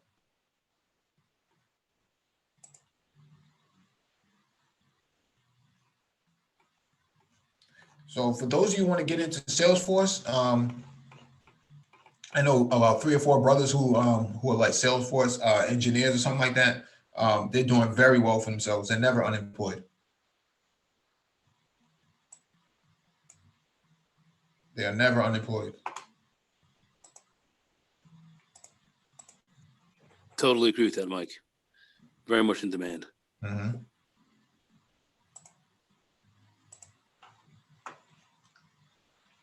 And that's all over the country. Yeah, definitely. Definitely. All right.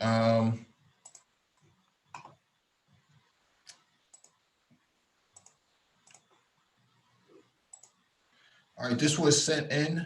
Next item on the docket is from Fortinet.com.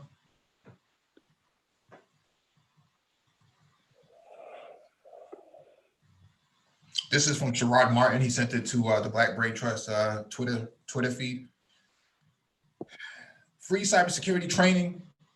Building a cybersecurity workforce for free. Cybersecurity professionals, IT professionals, and teleworkers can take advantage of Fortinet's complete pace. I don't know why this is doing this. Complete self-paced curriculum of cybersecurity training courses at no cost until the end of 2020. Courses cover everything from basic cybersecurity awareness training to advanced training on security-driven networking, dynamic cloud security, AI-driven security operations, and zero trust network access. Free advanced training for security professionals. The no-cost curriculum includes all courses to support security-driven networking, dynamic cloud security, AI-driven security operations, zero trust networking access. Completion of these courses will help cybersecurity professionals defend their networks against the widest range of ever-changing threats. FortiGate security, FortiGate infrastructure, FortiAnalyzer, FortiManager, FortiClient EMS, FortiSIM, FortiNAC, FortiADC, FortiDDoS, FortiAuthenticator, FortiWLC, wireless controller, FortiMail, FortiWeb, integrated and cloud wireless, FortiVoice, advanced threat protection, public cloud, private cloud, secure access, and enterprise firewall.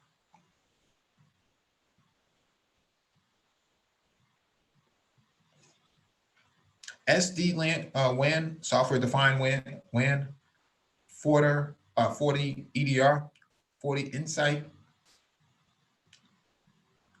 40 SIM parser, and 40 Gate Essentials. Labs for these courses will be pre-recorded and available on demand viewing. Recorded lab demos will be supplemented with regularly scheduled live sessions with Fortinet certified trainers who will demo labs and conduct Q&A sessions. If required, hands-on lab can be purchased for a small cost. Free technical training for IT professionals. In the no-cost FortiGate Essentials training course, you will learn how to operate and administrate some fundamental FortiGate NGFW, next generation firewall features. By the end of the course, you will have a solid understanding of how to deploy and maintain a basic network security solution.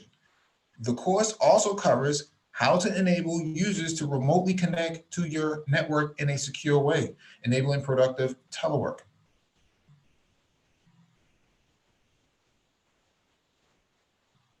Using self-paced guided recordings, you will learn how to use firewall policies and user authentication, routing, and SSL VPN. You will also learn how to protect your users by using web filtering and application control. Start training with FortiGate Essentials. Start training with NSE and NSE2. Okay, so this is free. I don't know how long they're gonna leave it up there for, but my estimates is you probably see this go away in about a month or so. If it's like Oracle and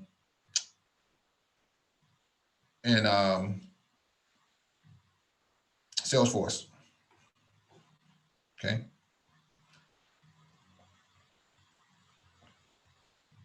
If you all want to know more about it, the link is in the description beneath the videos in the docket.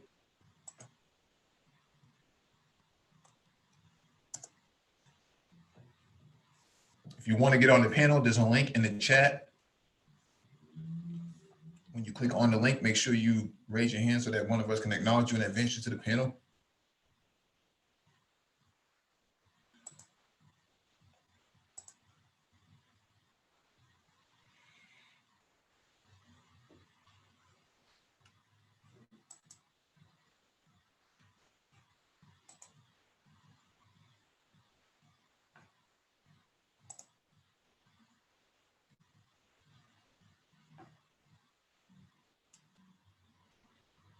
This is the Q&A session.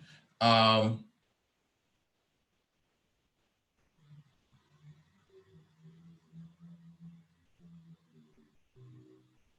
out to Zero in the chat, my brother up in there. The transhumanist himself. He's gonna try to alpha his way through the universe. Yeah, he's gonna try to alpha his way through life. Yeah. Yeah, if you know, FortiGate is not Cisco, so keep that in mind. FortiGate is FortiGate.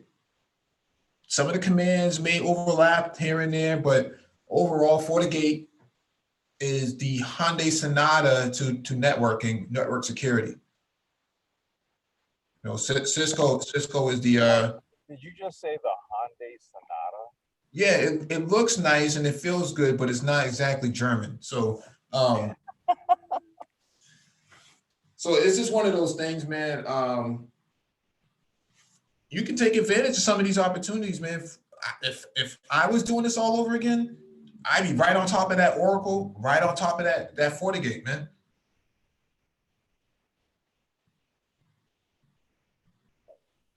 And definitely on top of that Oracle. That Oracle's hot. But anyway. You can't go wrong with Oracle. Nah, man. Nobody ever gets fired for buying Oracle or IBM for that matter, but for definitely Oracle, nobody ever gets fired for that. They're not going anywhere anytime soon. They're going to be in business for a long time. Larry Ellison and his crew have got are well connected, well hooked in, no doubt about it. Yeah, definitely. Yeah. The Oracle financials and everything else like that. Nah, it's a lot. Everybody's on it. Well, not everybody, but a lot of people are on that. Yeah, and here's an infrastructure guy right here. What's going on, Zero? He's busy right now.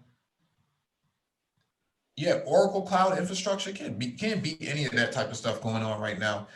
Although people are working from home, you should be banging out. You should have banged out at least a book already since COVID started.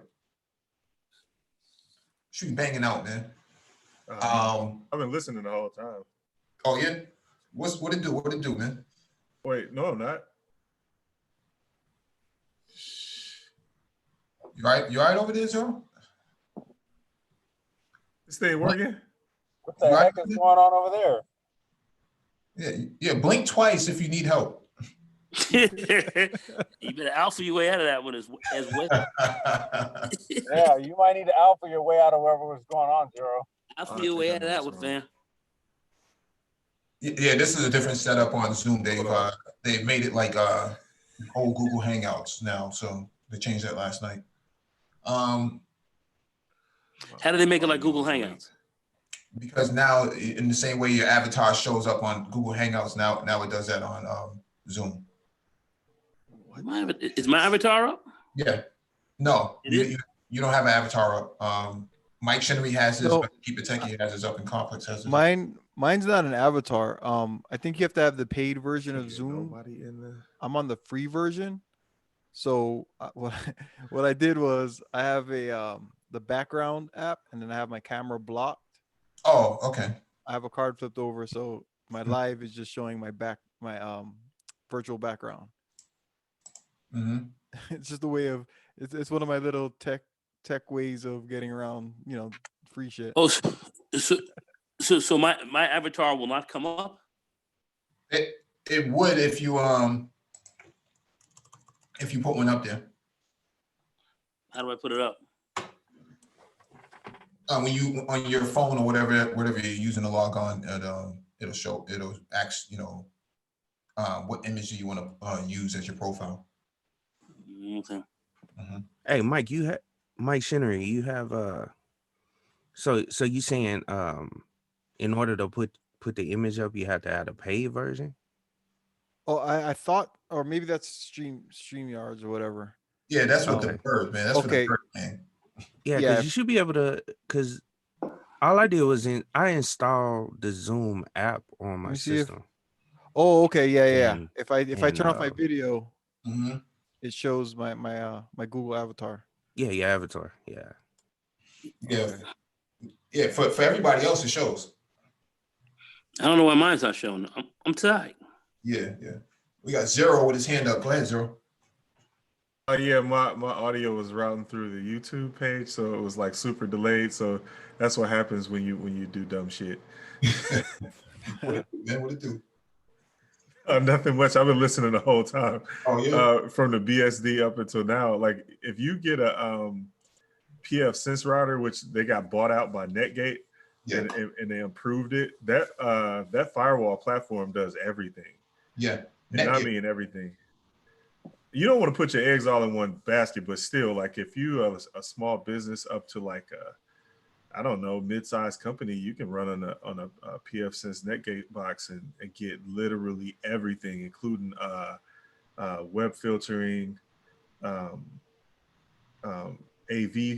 filtering. Mm-hmm. You get a really decent network monitor because they use Intop. The firewall is the same as all the big boys, so you get that. The routing is good. They got you can use BGP, OSPF, all the standard protocols except for Cisco's EIGRP. But yeah, man, if you want a BSD platform that's pretty ridiculous in a router firewall, and the VPN technology is pretty good. I don't think they went SSL yet, but the IPsec, I think they up to IKE version 2, which is way smoother than version 1, and you can connect all your branches and mesh them So you can connect to the central and connect like branch to branch for like a full mesh. And then it'll be real smart about routing. So like if you hit somebody's extension from an IP phone and it's to a branch, it won't go through the central location. It'll just go straight over there. So I mean, yeah, man, if anyone's looking for a good BSD platform with all of that in there. Yeah, but the thing is, pfSense, if you tried to run it on like a white box, man, it always ran into issues somewhere. Either the uptime or it stopped responding or something like that. It used to have a lot of issues back in the day. I know it's all polished up now, but I'm saying the popularity of it, that and the Staro. Remember the Staro, Zero? Yeah, I remember Staro. Yep. It actually used to be good. I mean, on the proprietary hardware, it was good. Yeah. And then Sophos bought out the Staro, so and then they ruined it. Yeah, I don't know what happened to Staro, but they were coming up in the game and just fell. Well, Sophos bought Staro. Oh, Sophos bought. I didn't even know that. Yeah, Sophos bought it. So they kind of integrated into their platform, but nobody who uses Sophos. Okay. Yeah. Let's go to Vision. How you guys doing? All right. I just want to test if my avatar was show, so I don't know. Yeah, you might have to update your books, bro. Either that or use them hold up your couch. Yeah, that's what it is. All right, I'm not gonna say too much today, but I've kind of been going through different spaces. I think Zero already heard this. I was wondering. I think I said this to you a long time ago. Like there's a lot of successful blue collar and white collar gentlemen in this space. Like yourself and Nagon and Complex Zero, MOT, even Thai City. Like if you guys would ever maybe explain what your day-to-day activities are like, you know what I mean? Like, I had an IT teacher, right? And he would get up at 5 o'clock in the morning and just start reviewing all his IT stuff. Then he would show up to class he would show up to work at maybe 7 o'clock, 6 o'clock in the morning. Then he would do more work there. And then at 8 o'clock or whatever, 9 o'clock, he'll start teaching until 3 o'clock. Then he'd go home, right? And like he would only watch BBC News. He was from England, right? An East Indian from England. His name was Ashok Chauhan. So he had a very very disciplined regimen, and I find that very successful people don't really they don't waste their time. And what I mean by that is because of this coronavirus, I'll admit to it. I'm jumping from different streams to different streams when I should really be working on my craft. So I just want to know, like, to all you gentlemen, like, how you structure your day to kind of maximize the most out of it, if that makes sense. Oh man, for me, I'm usually up pretty early. Even though I'm working from home, I'm still up pretty early. I definitely work out first thing in the morning, man. I'm usually getting an hour and a half in of working out. And then I begin my job, begin doing work, but I'm also reading. So I have a lot of ebooks that I purchased over time. I'm reading, keeping abreast on what's going on, checking all the feeds. And then I'm also planning out, the docket for all of the live streams for the week for the Black Brain Trust. So it's just more about time management. I really limit like things like Instagram and social media stuff like that. I kind of time it down to like 15 to 20 minutes. I'll set, from 12 to 12:15. That's the amount of time I'm going to spend on that. I'm not spending any more time on that. If I don't see it now, I'll see it another time. But on to the purposes, everything is kind of structured out, just like how the live streams are structured out here. There's a docket, there's a schedule, there's all types of research that needs to be done. We can't just have articles up and stuff like that without actually scrutinizing it. So there's a lot of reading that goes into certain things, a lot of listening to podcasts before we even quote anything from there. We do a lot of research. Myself, I'm doing a lot of research throughout the day. So, it's getting your mind right, getting your money right, getting your body right. Damn right. Yeah, man. It's just, you just got to make sure you just structure it out. For me, it's all about the structuring time out. I'm never just doing one thing at a time. I'm always multitasking. I used to work in the well, I won't mention which company it was, but I used to work for a different company, man. I saw how the women in IT were multitasking. They would just jump all over the place. It was nuts. And I said, there's no way I can get left behind like this, man. No way. So I really started structuring out how I, how I deal with certain things, and how well I multitask. So I'm always doing more than one thing at a time. Yeah, I think that's pretty critical. And when you say you want to plan your day out vision, I think you should more look at planning out your week. You should look to have a good idea what you're going to do from Monday to Friday, and you start to plan out your day. And you should be looking at maybe a goal that you're trying to reach. Like I have a young a brother that I'm dealing with right now. I have him on a 90-day planner, and he reached his goal. Let's put it like this: he reached his goal working with me, and he said, "Thank God I was working with you, man, because I don't think I would have reached it without you." So you should plan out your week from Monday to Friday, what you're going to do. If you have a specific goal, how much time you're going to put towards that goal every day, and don't let anything else get in your way. When I get up first thing in the morning, I'm usually up around 6:30 or so, 7:30 or so. I'm kind of laying out my stuff because I have a lot of jobs here. Some are a little bit slowed down, but others are starting to really ramp up right now. So I start getting on my my career builder, my monster, some of the other things. I start getting my recruiting in while I'm going there. I talk to a few candidates here and there because I'm looking at resumes consistently, looking at positions, see what I can match up right now. So when we start to really go live with some of the other jobs that I have that they're taking interviews for right now, got to make sure I got to get the, have to get that stuff kind of lined up. And usually just around between 7:30, 8 o'clock in the morning, I maybe talk with a candidate, and then I'm kind of done, say like around 9 or 9:30 with a lot of that. I usually have a little bit of a break, and maybe I'll call a couple of guys, maybe somebody on the brain trust or something else like that, and we'll go over a few things. But then what I'll do after that's done, I'll go back. A lot of times I will have a candidate I may have to prep for an interview that may be coming up in the middle of June or something else like that, and we'll go through some interview prep. We'll go over some of the job listings, but we'll get in some of the job details, and we'll just get ready for that candidate to be prepped to make sure that he'll be online ready to talk to a hiring manager on XYZ day. And then after that's done, I'm pretty, then I have another business that's kind of died out just because of what's going on with COVID. So that's been kind of sidelined a little bit. But as far as the recruiting is coming through, it's consistently trying to fill up the pipeline. Looking to put on a few more clients, or making a few more client calls, seeing if people are looking to bring on more recruiters, if you will. And I'm constantly looking to see how many more candidates that I can pull out of the queue through Indeed and some of the other stuff, and see what's hot, what candidates are good, take a look at what their backgrounds are like, give them follow-up calls, and then follow and see where they are, and see, kind of take their temperature and see if they're really looking for other new opportunities and how serious they are, engage that, and then just go through a series of conversations I'll have throughout the day. But I'm lining each one up to see where am I going to send who for what position, where, and what. And that's pretty much kind of how my day has been, going. A couple of books that I've been looking at that I want to pick up. One that I just recently read, another one that I'm looking to really pick up, and that's Gerald Horn's new book he's coming out with, Dr. Gerald Horn, and I really want to see that. I swear to God, this guy's been looking at the manosphere. There's no doubt he's been looking at it because it's on masculinity and boxing.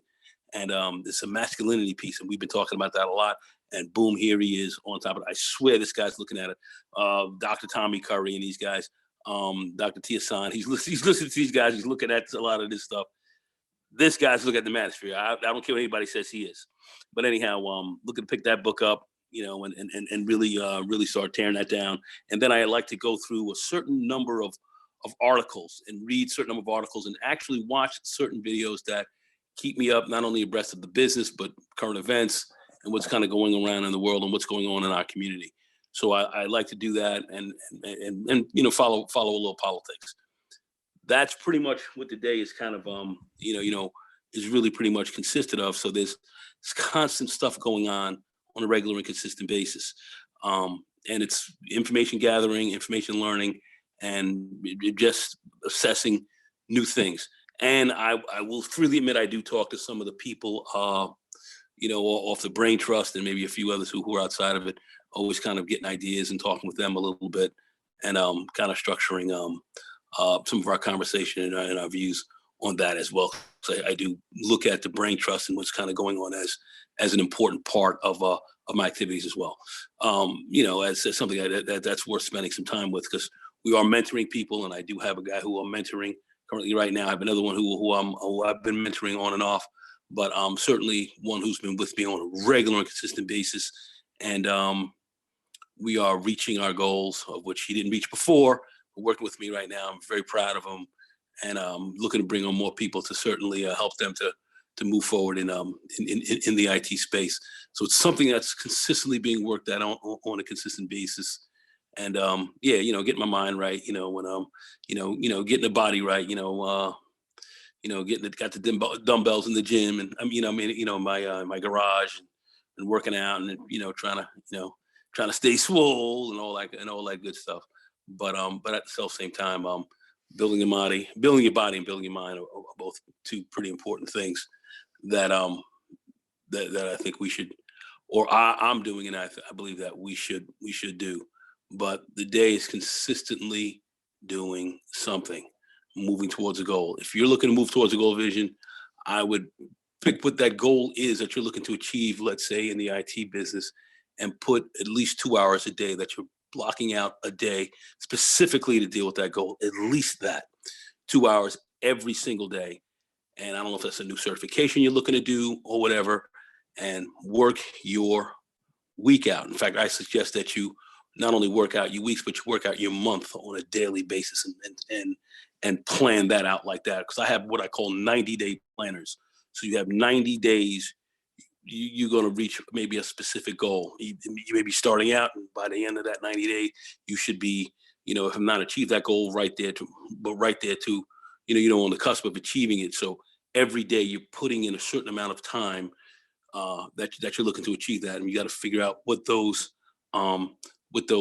situations are. If you want to speak with me behind the scenes, and let's kind of lay that out, we can certainly do that, and to put you on that plan to make sure you step by step every day you're going to reach it, so you don't miss it. And that's where your success is gained. With the average guy sleeping or whacking off and doing whatever else, you're working towards your goal, and that is where you kind of separate the difference between the men and the bull. Off. Yeah, whacking, whatever the hell I don't know, whatever they do, I don't care.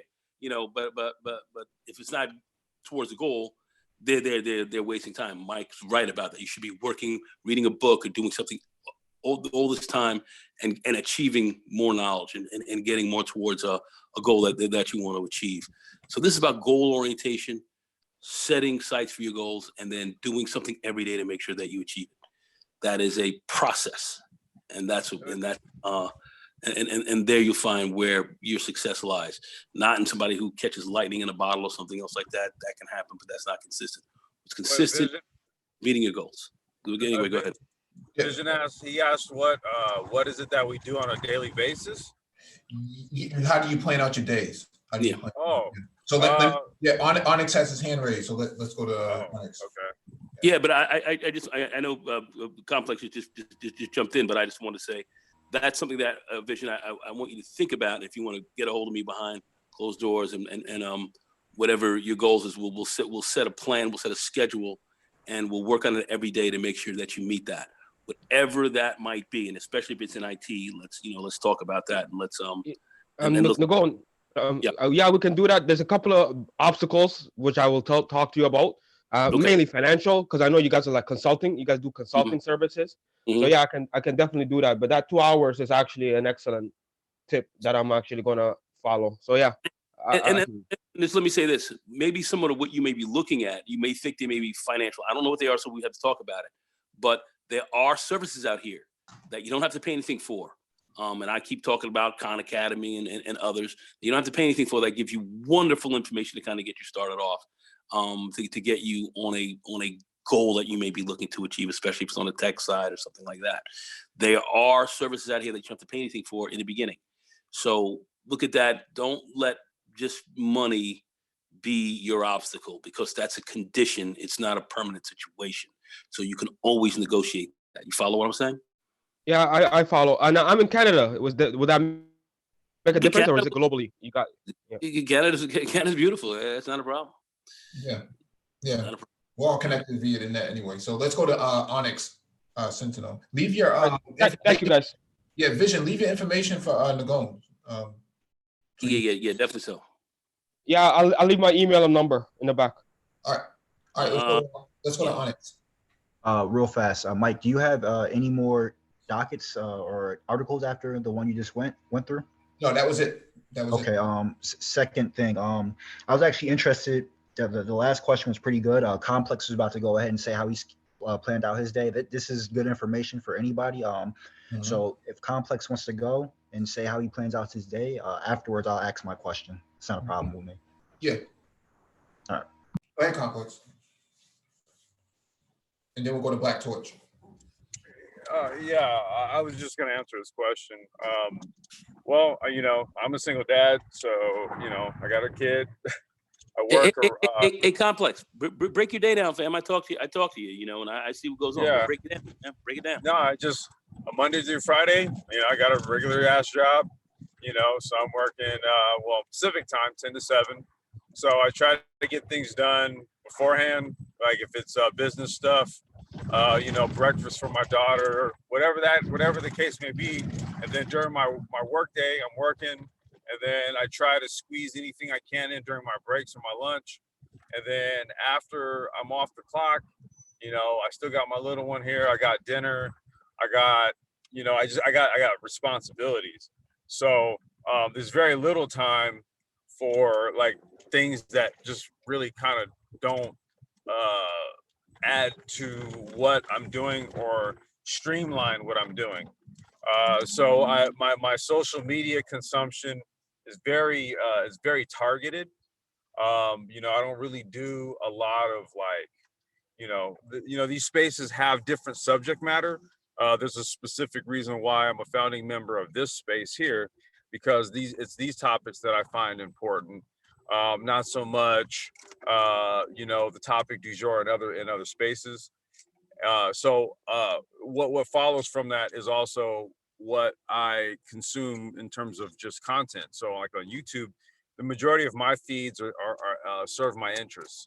So it's the business stuff, it's international politics, international business stuff, technology, motorsports, stuff like that, right? That's the stuff I'm into, and that's kind of what I spend my time doing. So if I have any free time, it's basically pursuing like my interests. So lately I've been live streaming like a cart build, because that's kind of one of the things I do.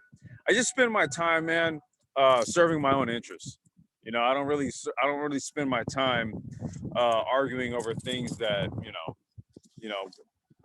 I don't know. I basically just spend my time serving my interests and taking care of my responsibilities.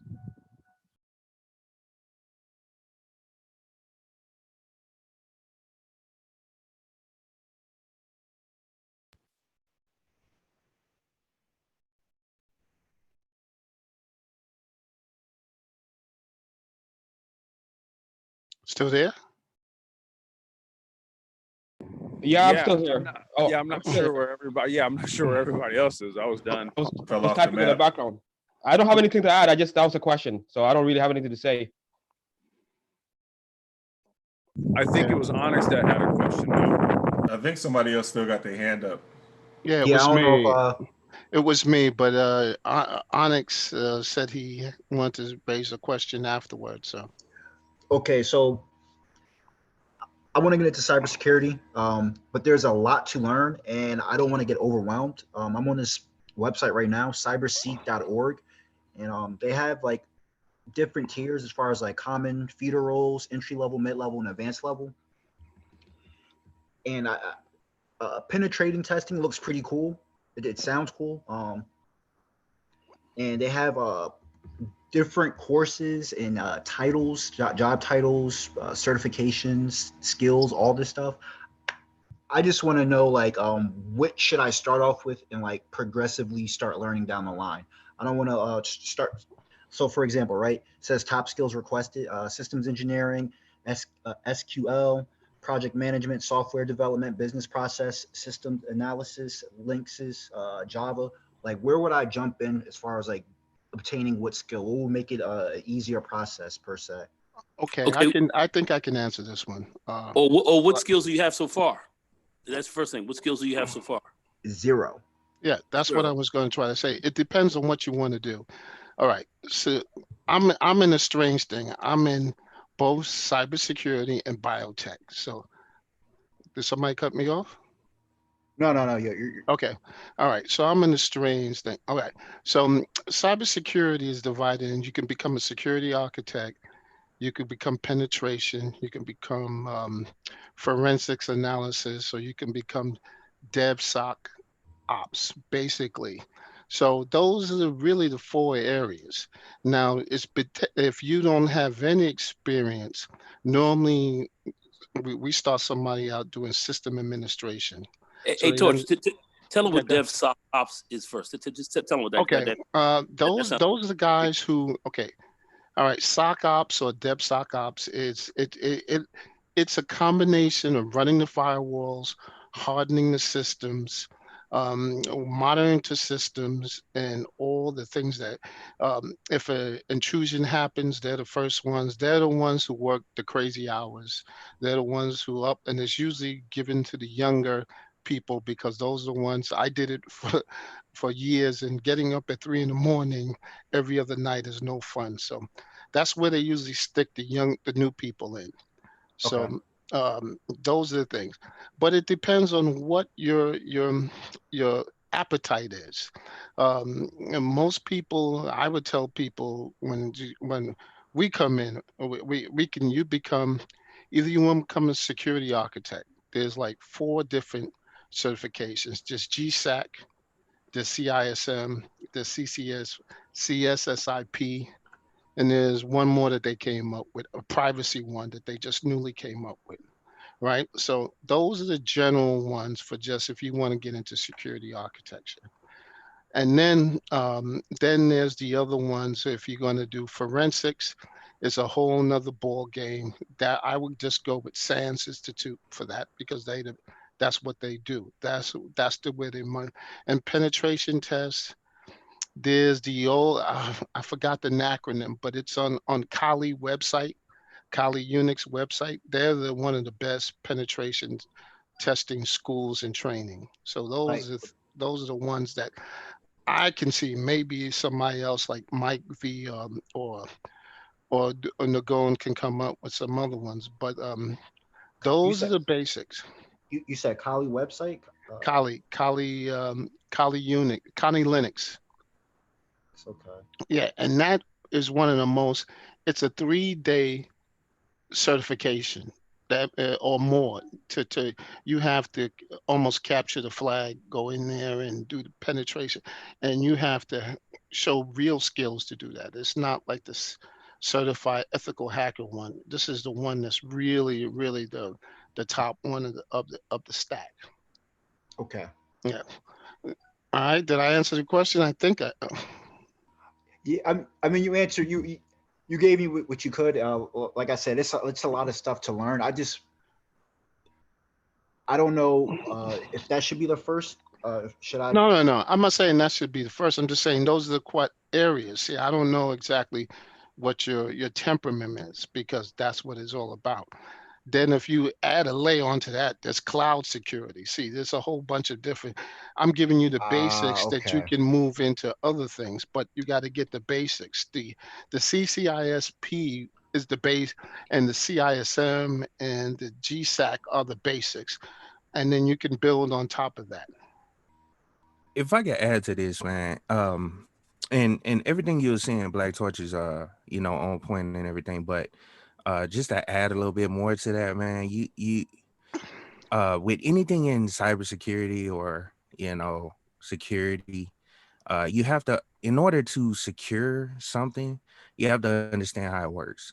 So you got to start at the basics. So if you coming in and you're saying you don't have any experience, then you gotta figure out what area you're trying to get into, whether it's networking, I mean, it all depends on what area you're trying to get into, and you got to start there and then work your way from there.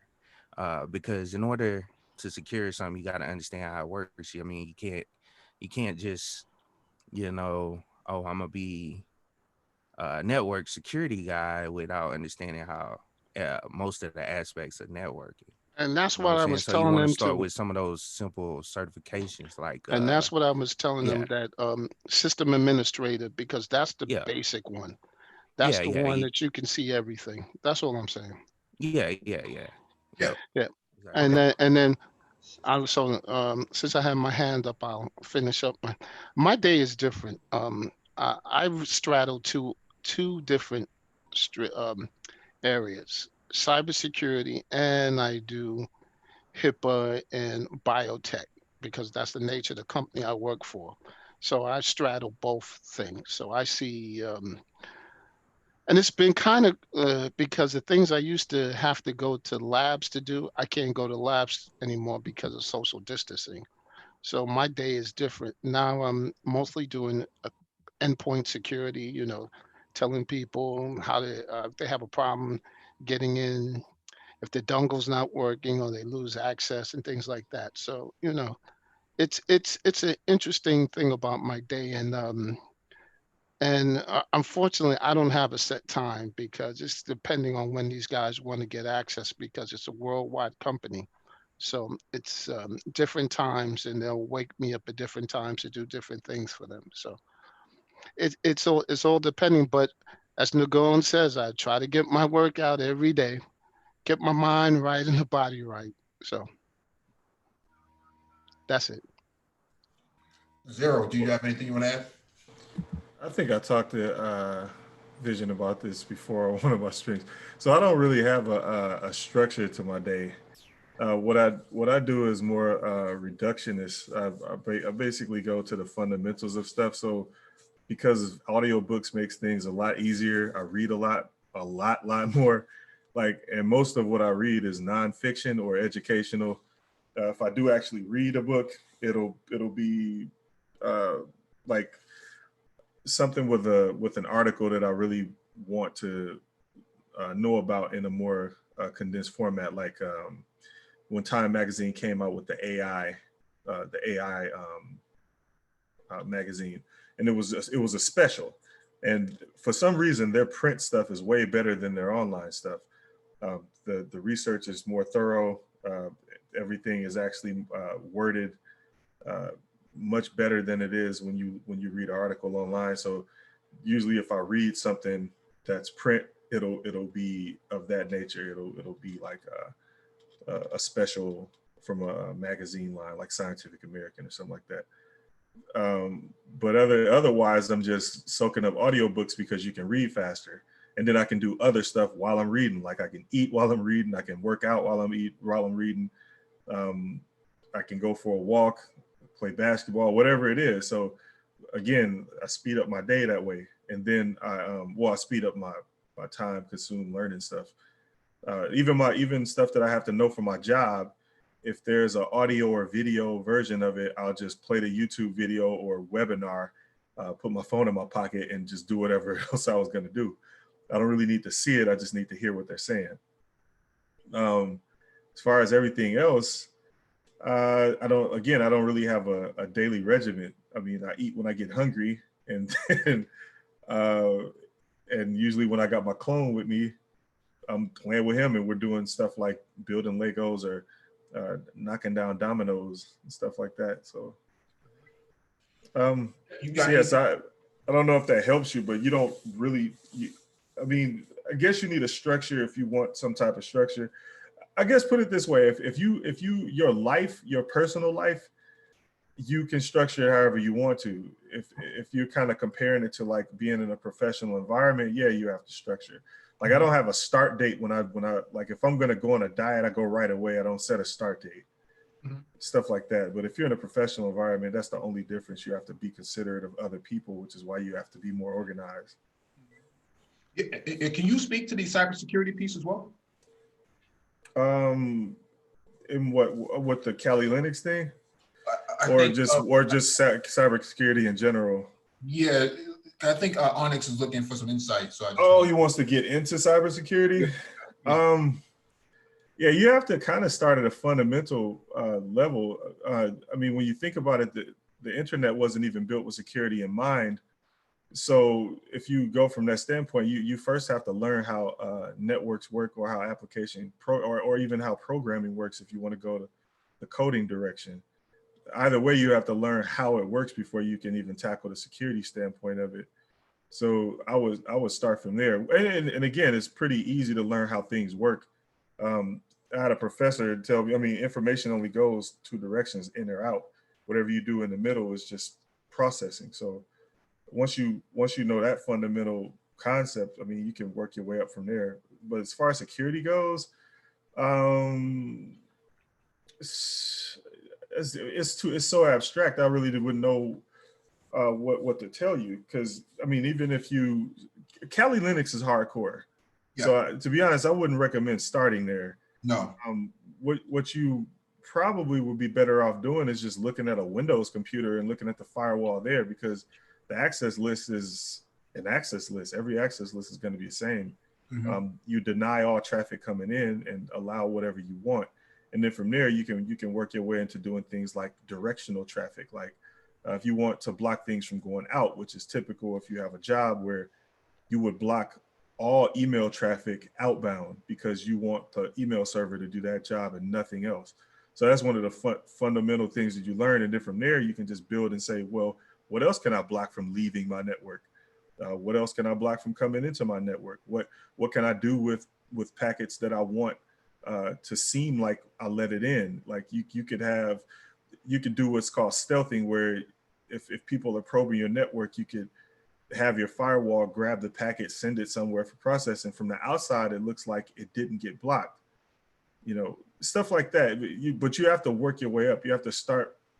Literally have to start from the bottom, and just kind of work your way up. But again, I would recommend starting with the easiest platform you can.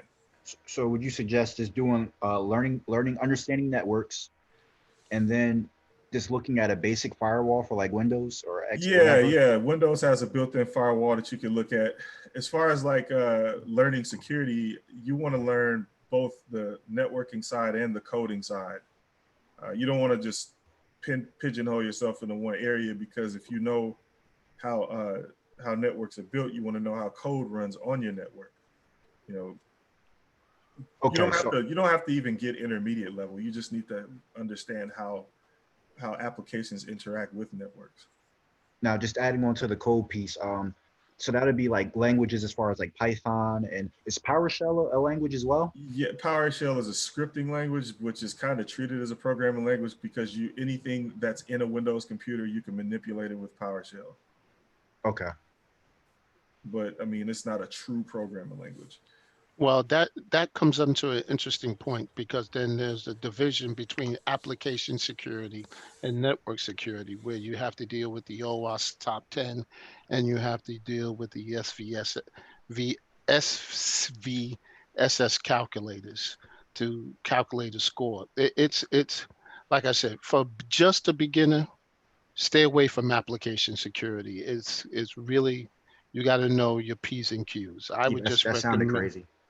You just gotta know that's what I'm trying to tell you. I would recommend you get like a Red Hat Linux, and they have it on sale at all these sites. Red Hat Linux or Microsoft. I don't know about them because they changed their certification. So, but I would recommend you get the Red Hat Basic Administrator, so you learn how to get a system up and running. You learn how to add users, delete users, DNS and all that, and that will be the basis. And you learn TCP/IP and OSI. Okay. And then once you get all of that straight, then you can pick your destination. But security, that's what that's what I try to tell people. It's a lot of different things, and so you're taking your first journey. That's all I can tell you. You know what I'm gonna do? I'm gonna get this Red Hat Linux, and then I'll report back to you guys when I feel comfortable and understand the material, and move from there. Yeah, Udemy has it, I think, for $10. Oh, you don't have to buy anything. I understand what Black Torch is saying. You don't have to buy anything. Right. it's more about gaining knowledge. No, I'm saying because they have the labs. Yeah, That's all I'm saying. That's all I'm trying to help them. That it's one thing to get the books, but it's another thing to actually get on and actually work through it. It's by examples. That's what I'm saying. Yeah, no, you're right about that. But if he's coming from zero, and no pun intended, if he's starting from zero, then what's going to happen here is he has to have a fundamental understanding of OSI, PCI, and all these other system interfaces that would be covered underneath the scope of responsibility for a security operations analyst. And so what happens here is a lot of people who do get into cybersecurity, we read the article earlier about incompetence in IT. This is still a problem in cybersecurity as well. This is part of the reason why you see so many breaches in organizations, because there's a lot of incompetence going on from a leadership perspective and all the way down to the analyst. Oh, you're talking about the music major running running the cybersecurity program. Many organizations, my brother. It's many organizations. I could tell you horror stories. I got a question about his setup. Like, what kind of computer do you have? Like, how powerful is it? Okay. Well, I just want to say one thing. I think the key point that Mike's bringing up, and I think what also Torch is bringing up, and I see this from a recruiting standpoint, is people, you have to get strong in the fundamentals. I think we were talking to him before, and he was talking about, well, I got an economics thing. Hold on one second. Before you really want to talk about getting involved in certain kind of things, to get your fundamentals together, that may not cost you anything. As far what it may cost you is time, because you're going to have to sit back and study and maybe really get your fundamentals together. But that's where, if you listen to what these brothers are saying here, they're talking about being fundamentally sound, knowing TCP/IP and everything else. Like, you've got to get the fundamentals to. That may not cost you anything, but that may cost you everything if you go into a job and think you're going to jump into something and not have that. So I just want to be that's very. That's where I was going with it. That's what I was trying to ask him, like what kind of computer, because you don't have to buy anything. Like, if you have a powerful enough machine. Well, you don't. It has Onyx. I'm gonna send you. If you give me your email, I'll just send you some stuff. How's that? Well, I'm just saying, like, a really elementary way to do this. If you have a Windows machine, get Hyper-V, install a Linux VM on it. You could start with the most traditional one, which is Ubuntu. You can do Mint. You can do Kali Linux. You can do whatever you want. You can do Red Hat. You can put a server on it. Doesn't matter, but you want to start somewhere where it's like the easiest position. If you already have a Windows machine, just put the virtual Linux machine on there, and then you have two platforms that you can work with at the same time. And then if you want to learn things like how to file copy between, like, for instance, you can learn how to file copy on Windows, right? You can use the GUI, or you can use PowerShell or command line, whatever. Same thing with the Linux box. You can do side by sides. You can learn how to do copy paste operations, how to create folders, how to set up a basic FTP. You don't want to do that in production, but you just want to get the fundamentals of doing it down and learning how, like, these protocols operate. And it's really quick. I mean, this is stuff that you'll learn in like a matter of hours. And then from there, again, you just kind of move up and move up. And if you have an interest in it, you'll start playing around with things like groups. You'll start to create groups and putting particular members in those groups. What I usually do when I create situations like that is I create groups that are based on like shit that you already know in real life. Like the Jetsons would be a family group, and then each member of the Jetsons family would be like a person. George Jets, he would be the administrator. His wife would be a standard user. Blah blah blah blah blah, so forth. That boy Elroy. Yeah, so you'd have like these real fundamental ways of setting up infrastructures that are just fake infrastructures. But from there, you learn how to use both the Windows platform and the Unix platform at the same time. This way, when you go into any kind of job situation, you got a leg up on people. Very good advice. So the question, hey, shouldn't the question be if he likes the coding part or the hardware part? before then jumping in, because if he has no interest in learning Linux or learning how to use Python for the back end or anything, and he jumps into it and basically finds it frustrating, or he basically enjoys more of the hardware part, shouldn't that, or right now, is he trying to test the waters for both hardware and software? Well, the basis of cybersecurity. I'm not a cybersecurity expert, though. I don't even have any clue about Right. But the basis of cybersecurity, you have to understand the underlying technology is to be secure to begin with. And so that's what, Zero and Black Torch is trying to get him to understand, that those underlying, you can do all this stuff without actually spending any money. However, my perspective is that just adding on to Black Torch and Zero's commentary already, from a cybersecurity perspective, you want to get the Pearson CompTIA Security Plus book. It's a Bible for cybersecurity. What's the book again? Pearson Publishing, Security Plus SY0-501. It's a Bible for cybersecurity. So it's all the fundamentals that you need. It does have labs in it, and it does have. Mike, what's the cost of such a book? Mike? Like $25. There we go. You can get it even cheap on A-Books. Yeah. Well, and if you just want the book, $4 or $5. Pearson, P-A-R-S-O-N. Yeah. Yeah. Go on informant.com. Let me pull it up for you real quick. Just give me a second. I posted it on the community tab some time ago, last month when they had it on sale. So let me share my screen real quick. All right. Can I jump in? Can I say something to him? Too, gentlemen.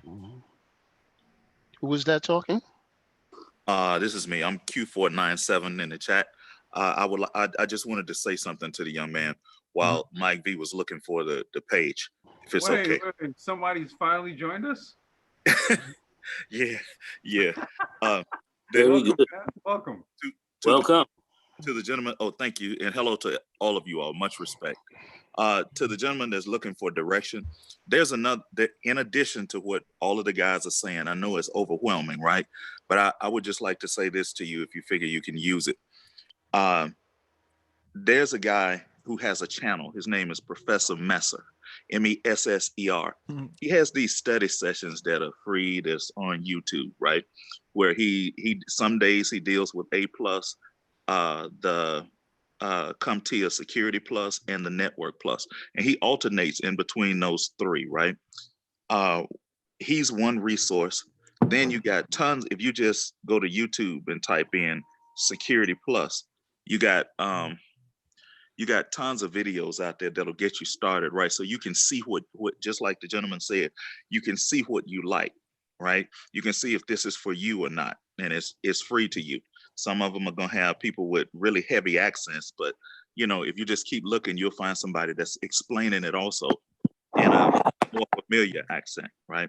And so the Security Plus, in addition to the Network Plus, you heard the guys talk to you about TCP/IP, the various ports, the protocols. You'll learn that if you also study for the Network Plus simultaneously, if your budget will take it, and you'll learn about all of the networking protocols, what to do, what not to do, where things are, right? Because you're only as valuable as what you can fix when something goes wrong. So, okay, let me just say this. You're giving him great advice, and you're also telling him where this is not going to cost you a whole lot of money to do this. Absolutely. That's key, right? That is key right there. Go ahead. The other thing you want is when your budget will take it. I don't know if you've been listening the whole time, but you heard Complex Design talk about for like $150 getting another laptop. Well, with that, you can use a crossover cable and make the two machines talk. If it were me and I were you and I was doing this from the beginning, I would have another machine. Another machine is, you need to, I agree with the virtual after you get comfortable, but you need to be able to put your hands on another machine and break it and tear it up and restore the operating system with your hands on it. Don't do it on your machine. I wouldn't advise that you do it on your machine you're studying on, because if you break the other one from which is going to be your lab machine, you can just restore that and it's cool. If you use your laptop and you load Linux on it and you do something wrong, you're not going to really know how to fix it. And then you're going to want to shoot somebody. Okay. So have another machine so that you can break it. And then once you learn how to break it and fix it, you know, step away from things too. Don't let it frustrate you. Take a 15-minute break. Go outside. You know what I mean? Come back in. Pace yourself. You don't have to digest it all at one time. So that's my advice. And anytime you need anything else, if you can use the stuff, I'll give it to you freely. I got like 20 plus years in the game. So, you know. Who was that masked man just talking? Who was that masked man? that guy's been around a while. Mike, I have all these courses from the internet. I can, if you have a place, I can place all these things on there. Aspelo en español, my friend. I don't speak that language. Okay. Necesario to follow português. Okay, I'll go at a también. All right. Você gostaria de falar português agora? Necessário, because the following inglês is o problema agora. O problema agora, porque escuta-me um momento, amigo. Eu prefiro de falar inglês porque a maioria da gente aqui não fala nada, entendeu? Entendi. Sim. Por favor, fala inglês. É mais fácil. All right. Onyx, I can send it to you. Just send me an email. You got my, and I can send you whatever you need. Yeah. What's the? Let's put your email in the chat. I'll put it in the public chat so you can see it. Okay. Yeah, and the thing is, this book, the reason why I recommend this book is because before each chapter, before you start each chapter, it asks a series of questions. Do I know this? And before you can advance to that chapter, if you can't answer all those questions, you have to either read that chapter. If you do know it, then they basically skip you on to the next chapter. So the point that I'm making here is that this book is structured in a way for someone who does not, who's not in cybersecurity at all. But it does assume that you do have some fundamental knowledge of IT as a whole. And that's why, you know, Brother Q was saying Network Plus, because Network Plus does give you those fundamentals before getting to this point. And so does A Plus. A Plus gives you those fundamentals as well. So it gives you the service management side of IT. And, you know, when you get into cybersecurity, there's a lot of service management functionality that is involved in this. So keep all of that in mind. You know, cybersecurity isn't just about, you know, fighting bad guys. There's a lot of business operations that goes on in cybersecurity. Keep that in mind. So this is the book. I'll drop the link in the chat so that you can find it. Oh, and another thing, sir, to the gentleman, just know this, okay? When you get your first job, when you start working in the field, you're gonna meet, and I'm sorry about what I'm about to say, but it's true, and I'm not gonna lie to him. You're gonna meet some assholes, okay? Some people are gonna help you, and some people are not. Just because they have your same color, it does not mean that they're gonna help you, okay? And some people will help you that don't look like you. It's politics. Just remember, and you're there to do a job, right? But you also have to become somewhat of a politician, but you'll learn this as you start working, right? And what's good about that is that you have the brothers here on the Black Brain Trust. Older guys like me that like dinosaur age, we didn't have that when we started working, right? But just know that at that part, there's a political part of it that goes with this too. And so as long as you keep your skills sharp, always keep your skills sharp enough to go on to the next thing. And when you get a job with and even if it doesn't work out this way, when you get your job, have an ending date in mind, that I am going to leave this job at this date and this time. It can change. I realize that it's dynamic, but know that and always know where you're going in your career. I know you're just getting started and this is overwhelming, but please try to remember this. I think that's really good advice. We do speak very much on the politics and how that can play into the game. It's great to reiterate such because that's a natural part of the landscape. Some people don't want to play it, but unfortunately, you will get into environments that are there. Assholes and and dickheads and all that. They're a natural part of what goes on as well. So you have to know how to negotiate those buoys, and that's just kind of where we are. But that's good. That's great advice because all of this is a part of what you're gonna have to deal with. Coming into one of these environments. That's just what you're gonna have to deal with. You're not gonna be able to avoid it. All right, let's go to Paul Kane. He has his hand raised. Yes, good day to the Brain Trust. I really appreciate this opportunity. The reason for my call is I was trying to see if I can get any advice for an individual that has some IT experience, but not the coding side, preferably the software functioning and non-functioning testing side of it, and the regression testing side of it. And just last week, because I've been listening to Brain Trust for like about a month, so I decided to go get a certification, which was the Scrum Master certification. So my question is, where should I go from here now? Because currently I'm studying to become a ServiceNow system administrator, because it kind of lines in with stuff that I've done previously, like in business analyst, and just trying to get my skills up. Are you looking at QA testing as well? Because I know QA, that's starting to ease on out of there. But are you looking at a QA being a QA tester as well? Is that what some of your goals are? I'm just asking. Beyond that, because I actually did that for like about 13, 14 months. Okay. And it helped me get a grip on having doing business analyst work in terms of communicating with the end user, with team members, gathering requirements and stuff like that. So that's why I decided to try and get another certification, which was the Strong Master certification, because we worked in an agile environment, and someone told me that that'll be a way to step in to get my skills up pretty much. Well, the thing is, who's paying for these certifications? I did. And they're not reimbursing you? No. It was just me doing it. So what is your ambitions then for getting those certifications? Are you trying to move into a ServiceNow consultancy role or IT service manager?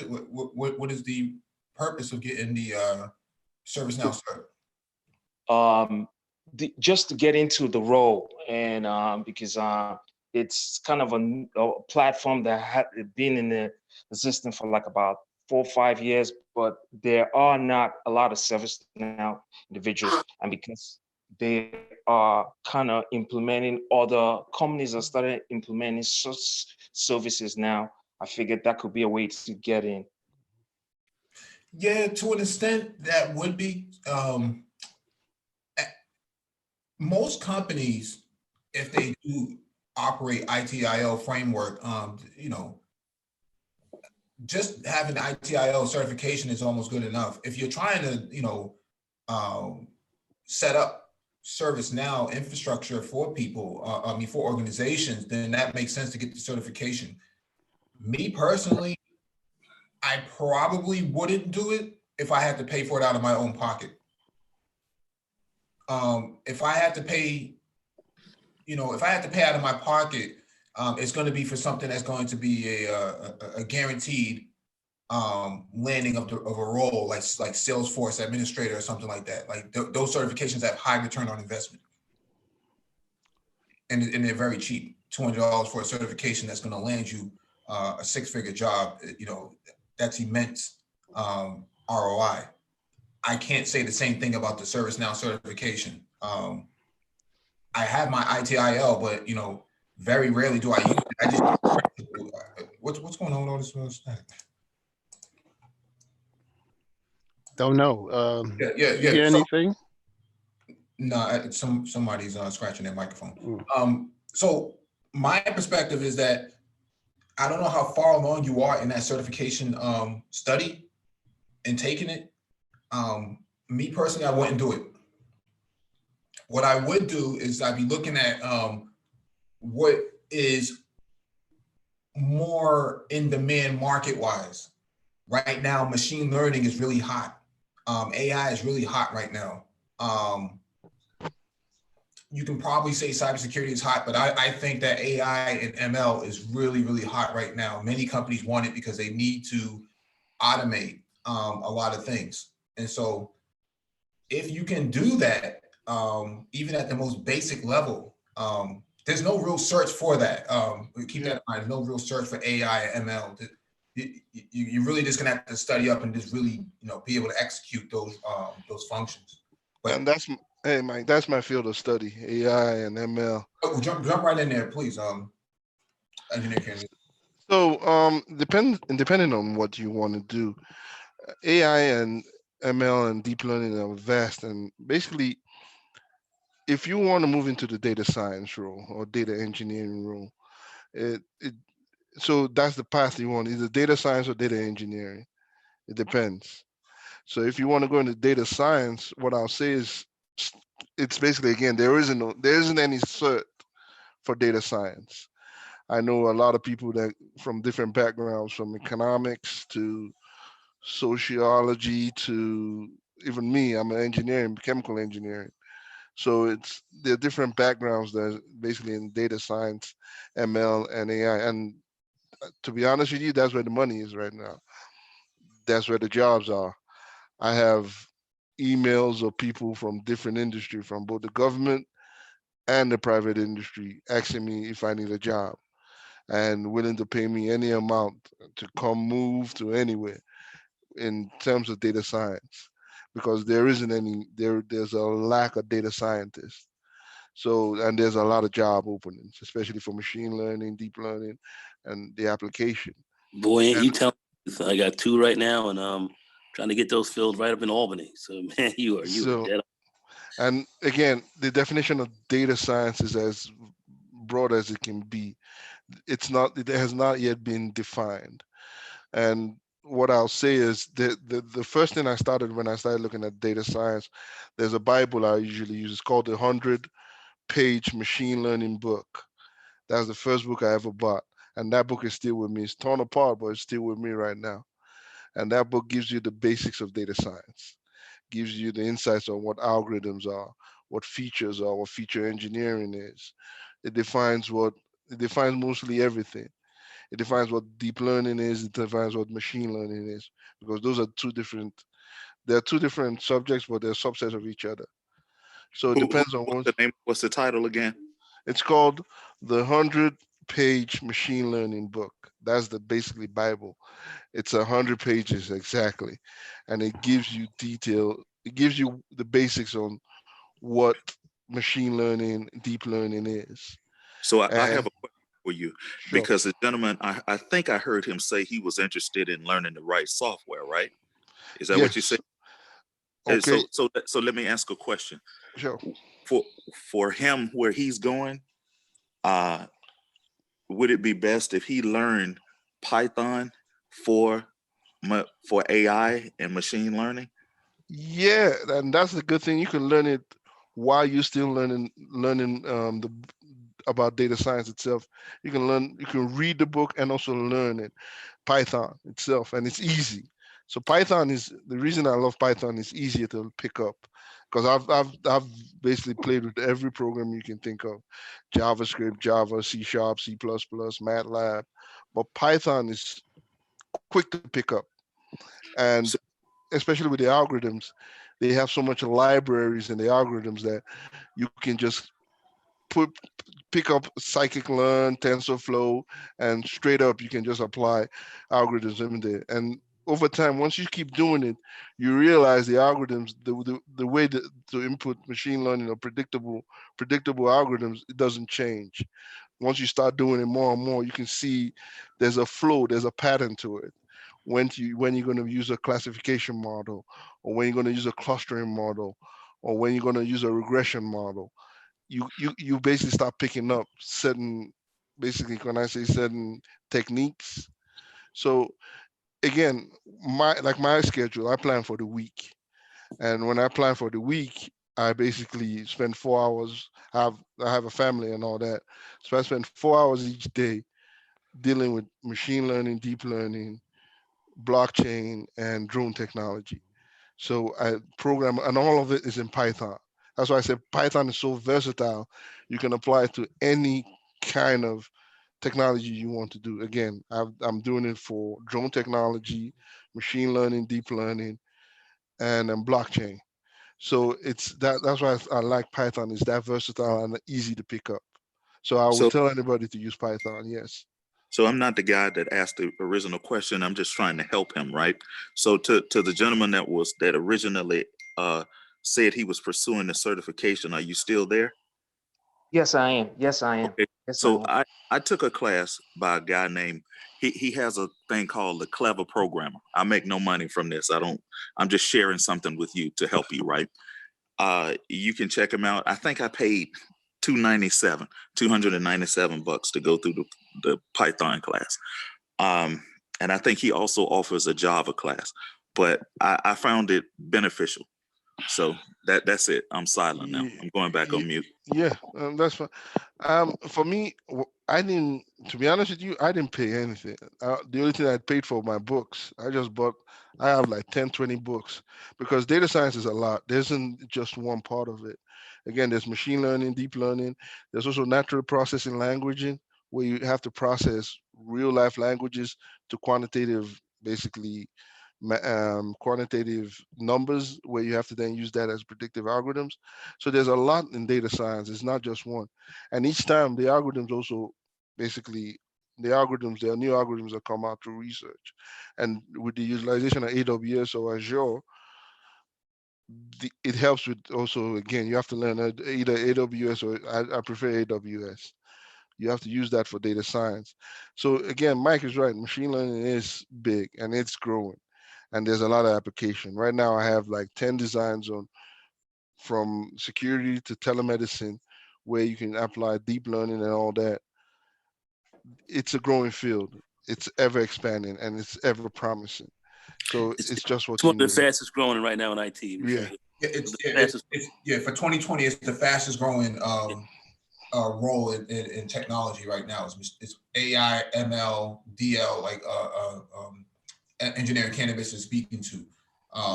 That's why I was kind of curious as to why you would want to get into, service now. I wouldn't go for the job. You got to go for the career aspect. What's going to have the longevity? Forget about the short term. Think about the long term aspect.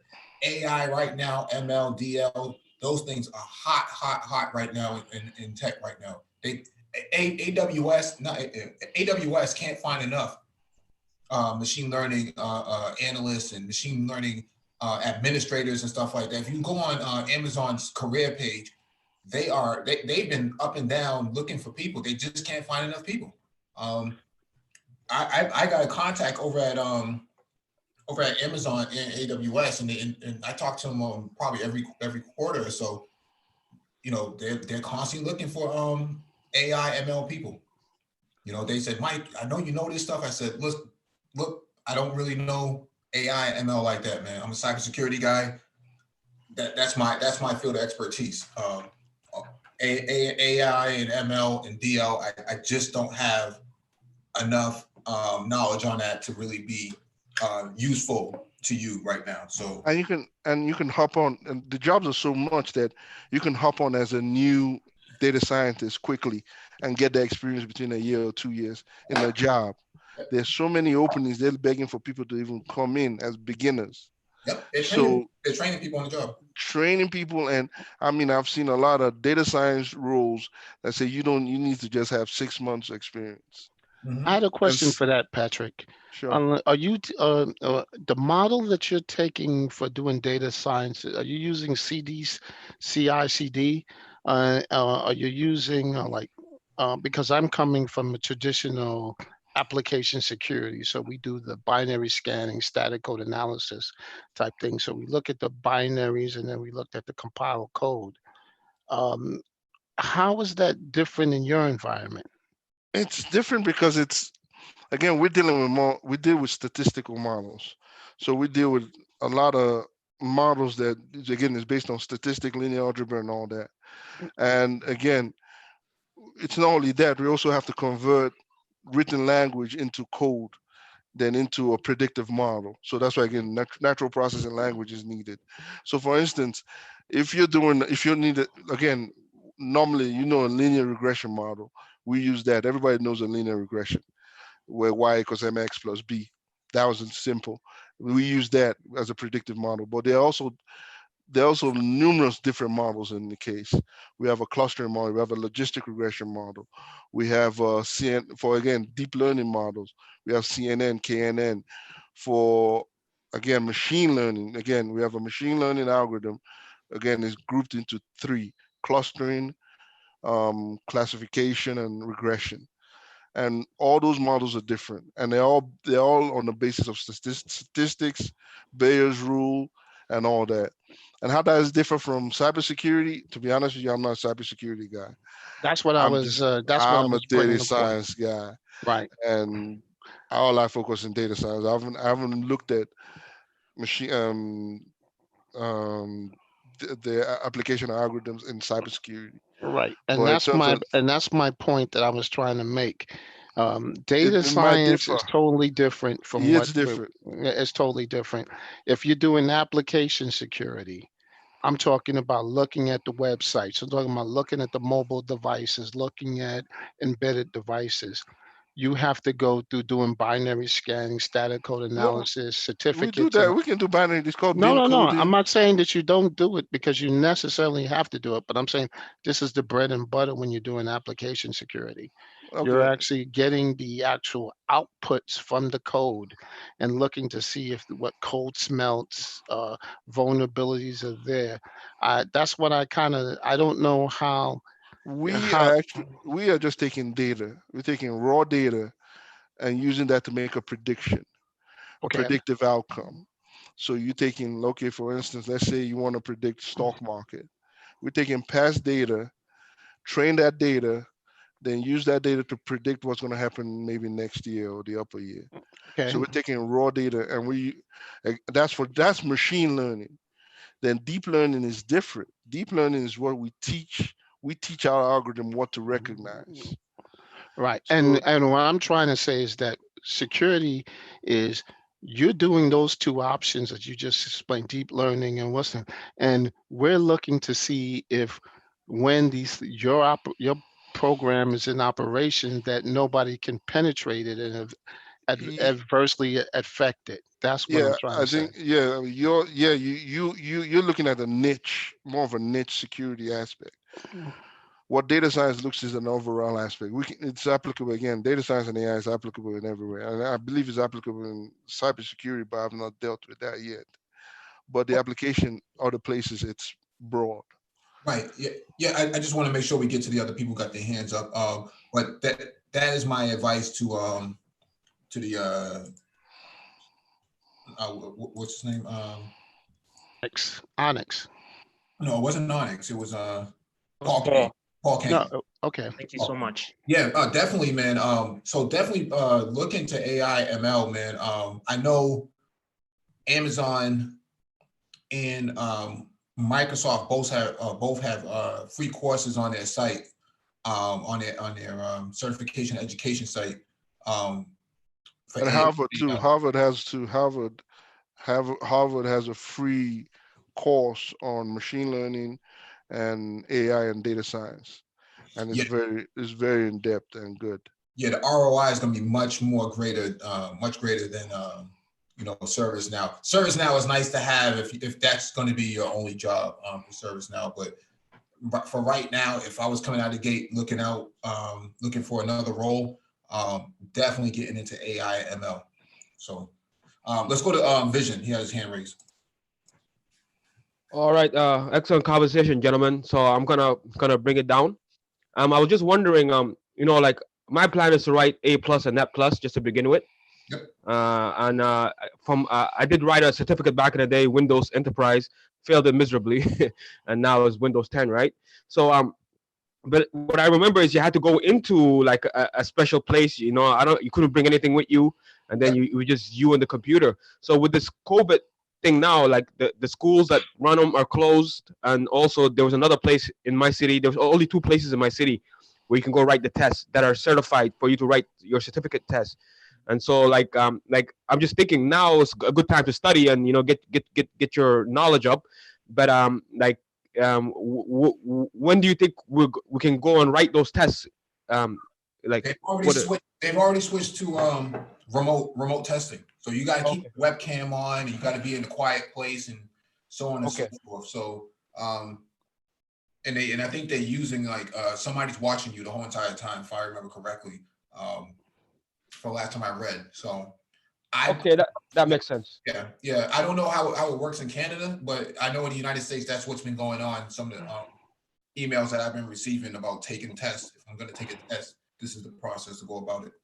Sorry for interrupting you. Yeah, in Canada, when I used to we go to like employment centers and stuff like that, and then we do it there, right? But like from the home, that's the first time. Yeah, my computer's kind of old, but the laptop does have a camera, so they can't. There's no excuses. I got you. Yeah, it's Pearson made the change, and ISACA also made the change. Well, all of them have at this point, for the most part. But I foresee them going back to on-site training or on-site testing probably back in September. By September, I mean. So I'm not a big fan of keeping my webcam on and having somebody peering over my shoulder or looking at me like that. I think that's a bit much. So invasion of privacy. So I don't know. I don't know many people that's taking it either. So a lot of people are kind of shying away from it. So yeah, I got you. I probably won't be ready until September anyway. And then we'll see how it goes from there. Thank you. All right, let's go to Black Torch. You have his hand raised.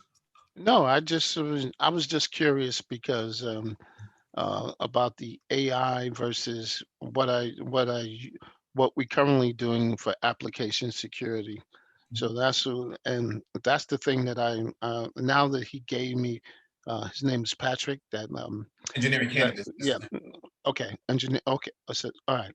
Yeah. So he gave me exactly what they do, which is interesting because I'm still I have to look into it because do you Patrick, when you gather your data, do you taking raw data from the internet, or is this data you already have in your database? Raw data, basically data is data. We take raw data. The goal, again, the hardest part of data science is cleaning the data. Whereas where future engineering comes in, cleaning data, making sure if we have a data that skews the whole data, how do you remove it?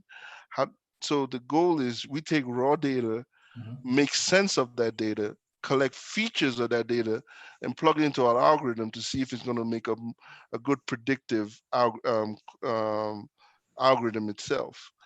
So the goal, again, is raw data, but the goal is to clean that data properly and make sure we pick out the exact features. That's why I always say, when you're looking at data science, you're looking at the whole process of the problem you're solving. So if you're dealing with how let's see how a vehicle works in terms of AI, you're looking at the whole process of the vehicle. I mean, the physics side, the mechanical side, the sensors, everything about it, and taking what features is important in there and putting it in an algorithm. So you're taking raw data and cleaning that data and then making sense of that data so you can predict an outcome of that data. And that's for machine learning. For deep learning, you're teaching your algorithm. You're not feeding your data. You're not feeding data to your algorithm. You're teaching your algorithm to recognize a certain pattern, a certain way. For instance, like we talked of how deep learning is used in healthcare, especially the COVID-19, how it's going to be used in recognizing x-rays. So you're teaching your algorithm to recognize certain patterns or augmentation of a long defect if a lung is defected. So you're teaching your algorithm to recognize the defect in the lungs and recognizing that pattern. And each time a person with that lung defect comes in, he recognizes as someone with a COVID-19 problem. So it's something that's complicated. It's to teach your algorithm. Again, deep learning utilizes neural networks and weighted averages to teach your algorithm how to work, while machine learning requires you feed in raw data. So that's the difference itself. Okay. So I got that. No, I got that. I was just curious to how do you tell the integrity of the raw data? That's my the thing. integrity comes from understanding the whole process, then pushing it into an algorithm and make sure it gives you a good predictive. If it doesn't, then you have to go back again. It's a tedious aspect in terms of machine learning. But your goal is, the integrity of that data has to come in. You have to make sure that integrity, before you even put it into your algorithm, you have to basically measure it and do everything and clean it up and all.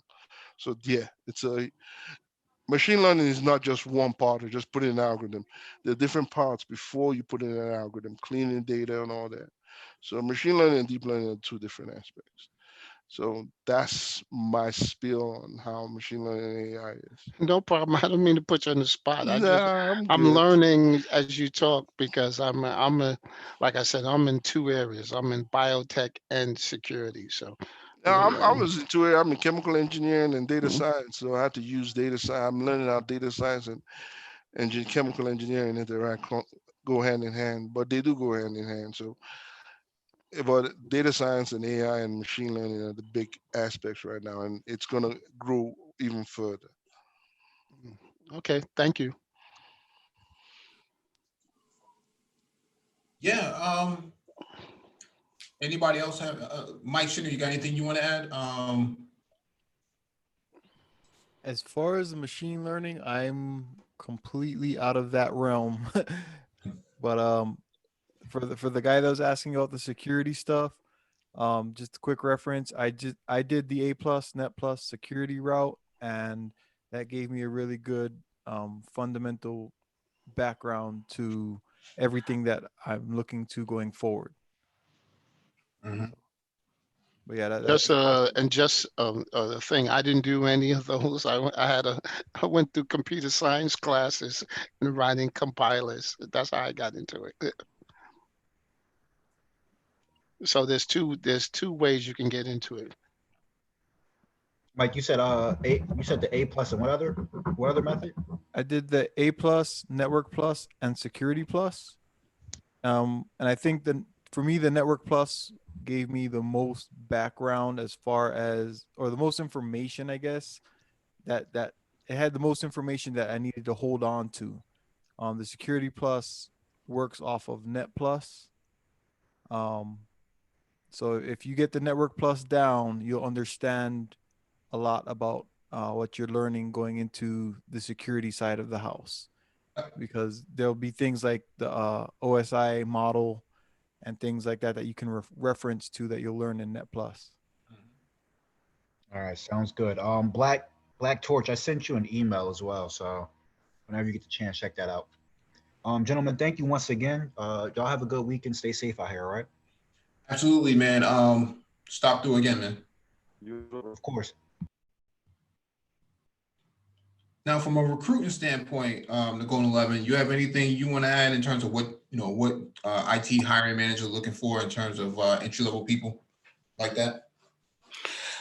Really, what they're looking for, entry level people, especially because I don't really get jobs to hire entry level people. They're not going to pay me a fee to pretty much get entry level people in.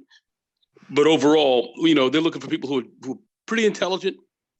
Definitely have, when I say have a little bit of experience, I've been around a little bit, can pick up information quickly. Got to get a good sense of that. Are they team players to a large extent, so they can bring them into an environment? They can kind of get along with a lot of people. They have aptitude, good, good ability to learn. That they can kind of see and talk with and kind of evaluate. Have a good education. A lot of people, they would like you to have a good education. So if you got a bachelor's degree or whatever, you come out of school, that helps a great deal. Not to say that you have to have that. It's good to have. And, and if, like you say, if you do have some A+ certifications or something else like that, that's walking through the door, that shows that you have interest and shows that, you know, that you definitely want to grow in this field, that this is where you want to be. That they'll look at that and then, you know, and then definitely look at those as positives as opposed to looking at those as negatives. So that's pretty much what a lot of hiring managers are looking for, and how well you interview. And, you know, that's where I could potentially come in and help someone interview better and ask, you know, answer good questions and be able to ask good questions as well. But that's, you know, that's kind of pretty much it. You know, I think that you guys covered a great deal right here. You guys came in with a lot of really good information for a lot of people to take away. And I personally think this was this is pretty damn good stream. You know. All right. We got Vision with his hand up, and then we'll close out. All right. Thank you, gentlemen. Undergone, did you get my message? I sent it to you on the back chat there. So I sent you my information. Mike, this is the question I want to ask. This is going to be hilarious. So a lot of my textbooks, right? I have a lot of textbooks. You name it. SQL, the program I took, man, we covered everything. You know, mobile, you know, Security Plus, all of it. And so the A plus net plus what's the CCNA, is that Cisco? Yep, Cisco, and then of course Linux, right? We got that, right? But the thing is, these books are from like 2013 to 2015, and now it's 2020. And so like I sometimes will like you know how you guys have Target there. I sometimes we have like Best Buy. You guys have that too. We have Best Buy up here, and you know you'll go and you'll joke around with the guys, and I'm like, man, I forgot everything since DDR2, right? So what I'm trying to say is they are on DDR4 right now. It's like, so like, how will that affect a guy who's trying to get back in it? Yet a lot of the stuff is so old, if you know what I mean. Yeah, but the fundamentals never change. Okay. Fundamentals for networking doesn't change just because it's 2020. It's still the same principles. So, okay. You know, if you can get through that, I mean, you can use the CCNA for network knowledge. But the only problem with the CCNA is it's really geared towards Cisco products and devices. So, some areas that's going to be proprietary, but then the structure of networking is still there. The founding principles and the foundation is still there. So even just, you don't have to actually take the certification, but if you're just going to use it for network knowledge, that's just as good as going out and buying a book today, because the fundamentals don't change. Only thing that changes is really the GUI and the application aspect of the networking. Now, in terms of SQL, that doesn't change either. The fundamentals are still there. You may see some grammatical errors in there because it's old, but all the fundamentals are still there. So those books are still handy. I still got books from 2007 that I still reference because just some of the chapters still have relevant information to this very day. And so I hold on to those books because they're like Bibles. I treat them like Bibles. I take whatever knowledge I can get out of it. Makes sense too, because I remember like I would go into companies and they would have like a 2008 Active Directory, right? And you know how expensive those things are, like, you know, to be deployed across an entire, you know, like for companies to deploy them, especially if they got multiple offices all over the country or all over the world. Like you can just imagine the cost, which I never really got a handle on. But I remember I used to see 2008 and I was like, man, what are you guys going to do when you have to upgrade to, I think it was 2012 at the time. And by now, who knows what it is? I don't even know because I didn't follow. It's 2019 now and everything's in the cloud. Yeah, so it's just fascinating. I just kind of wanted to add that. Ah, man, so much to keep up, get caught up on. Yeah, that's why you should subscribe to the Black Brain Trust and hit that notification bell so you get all the updates. Thank you very much. You're welcome, brother. Zero, I'm not sure if you're still there. Yeah, I'm still here. Any comments from you? Any comments? No. I think I'm all good. All right. I'm shocked, Zero. I'm shocked. Nah, it's all good, man. Thank you. No, Zero. I'm always sparring with Zero and David Monroe, so it's good to hear from you. Yeah. Yeah, thank you all for joining us. Please hit the like button if not already done so. Share the video if possible. Hit that notification bell so you get all the updates from the Black Brain Trust. Those posted on our community tab. There's a document description beneath the video for you to reference. If you're trying to get into IT for the first time, we do offer IT mentorship. If you're going from one IT role to another, we do offer IT coaching. If you have any questions about cover letters, resumes, salaries, wages, we do offer advice in that area. And if you're in the tri-state area and looking for IT contracts, and the Golden 11 does have recs on the table. Thank you for all the panel members who did join and contribute, and everybody in the chat who hit the like button. Shalom, everyone.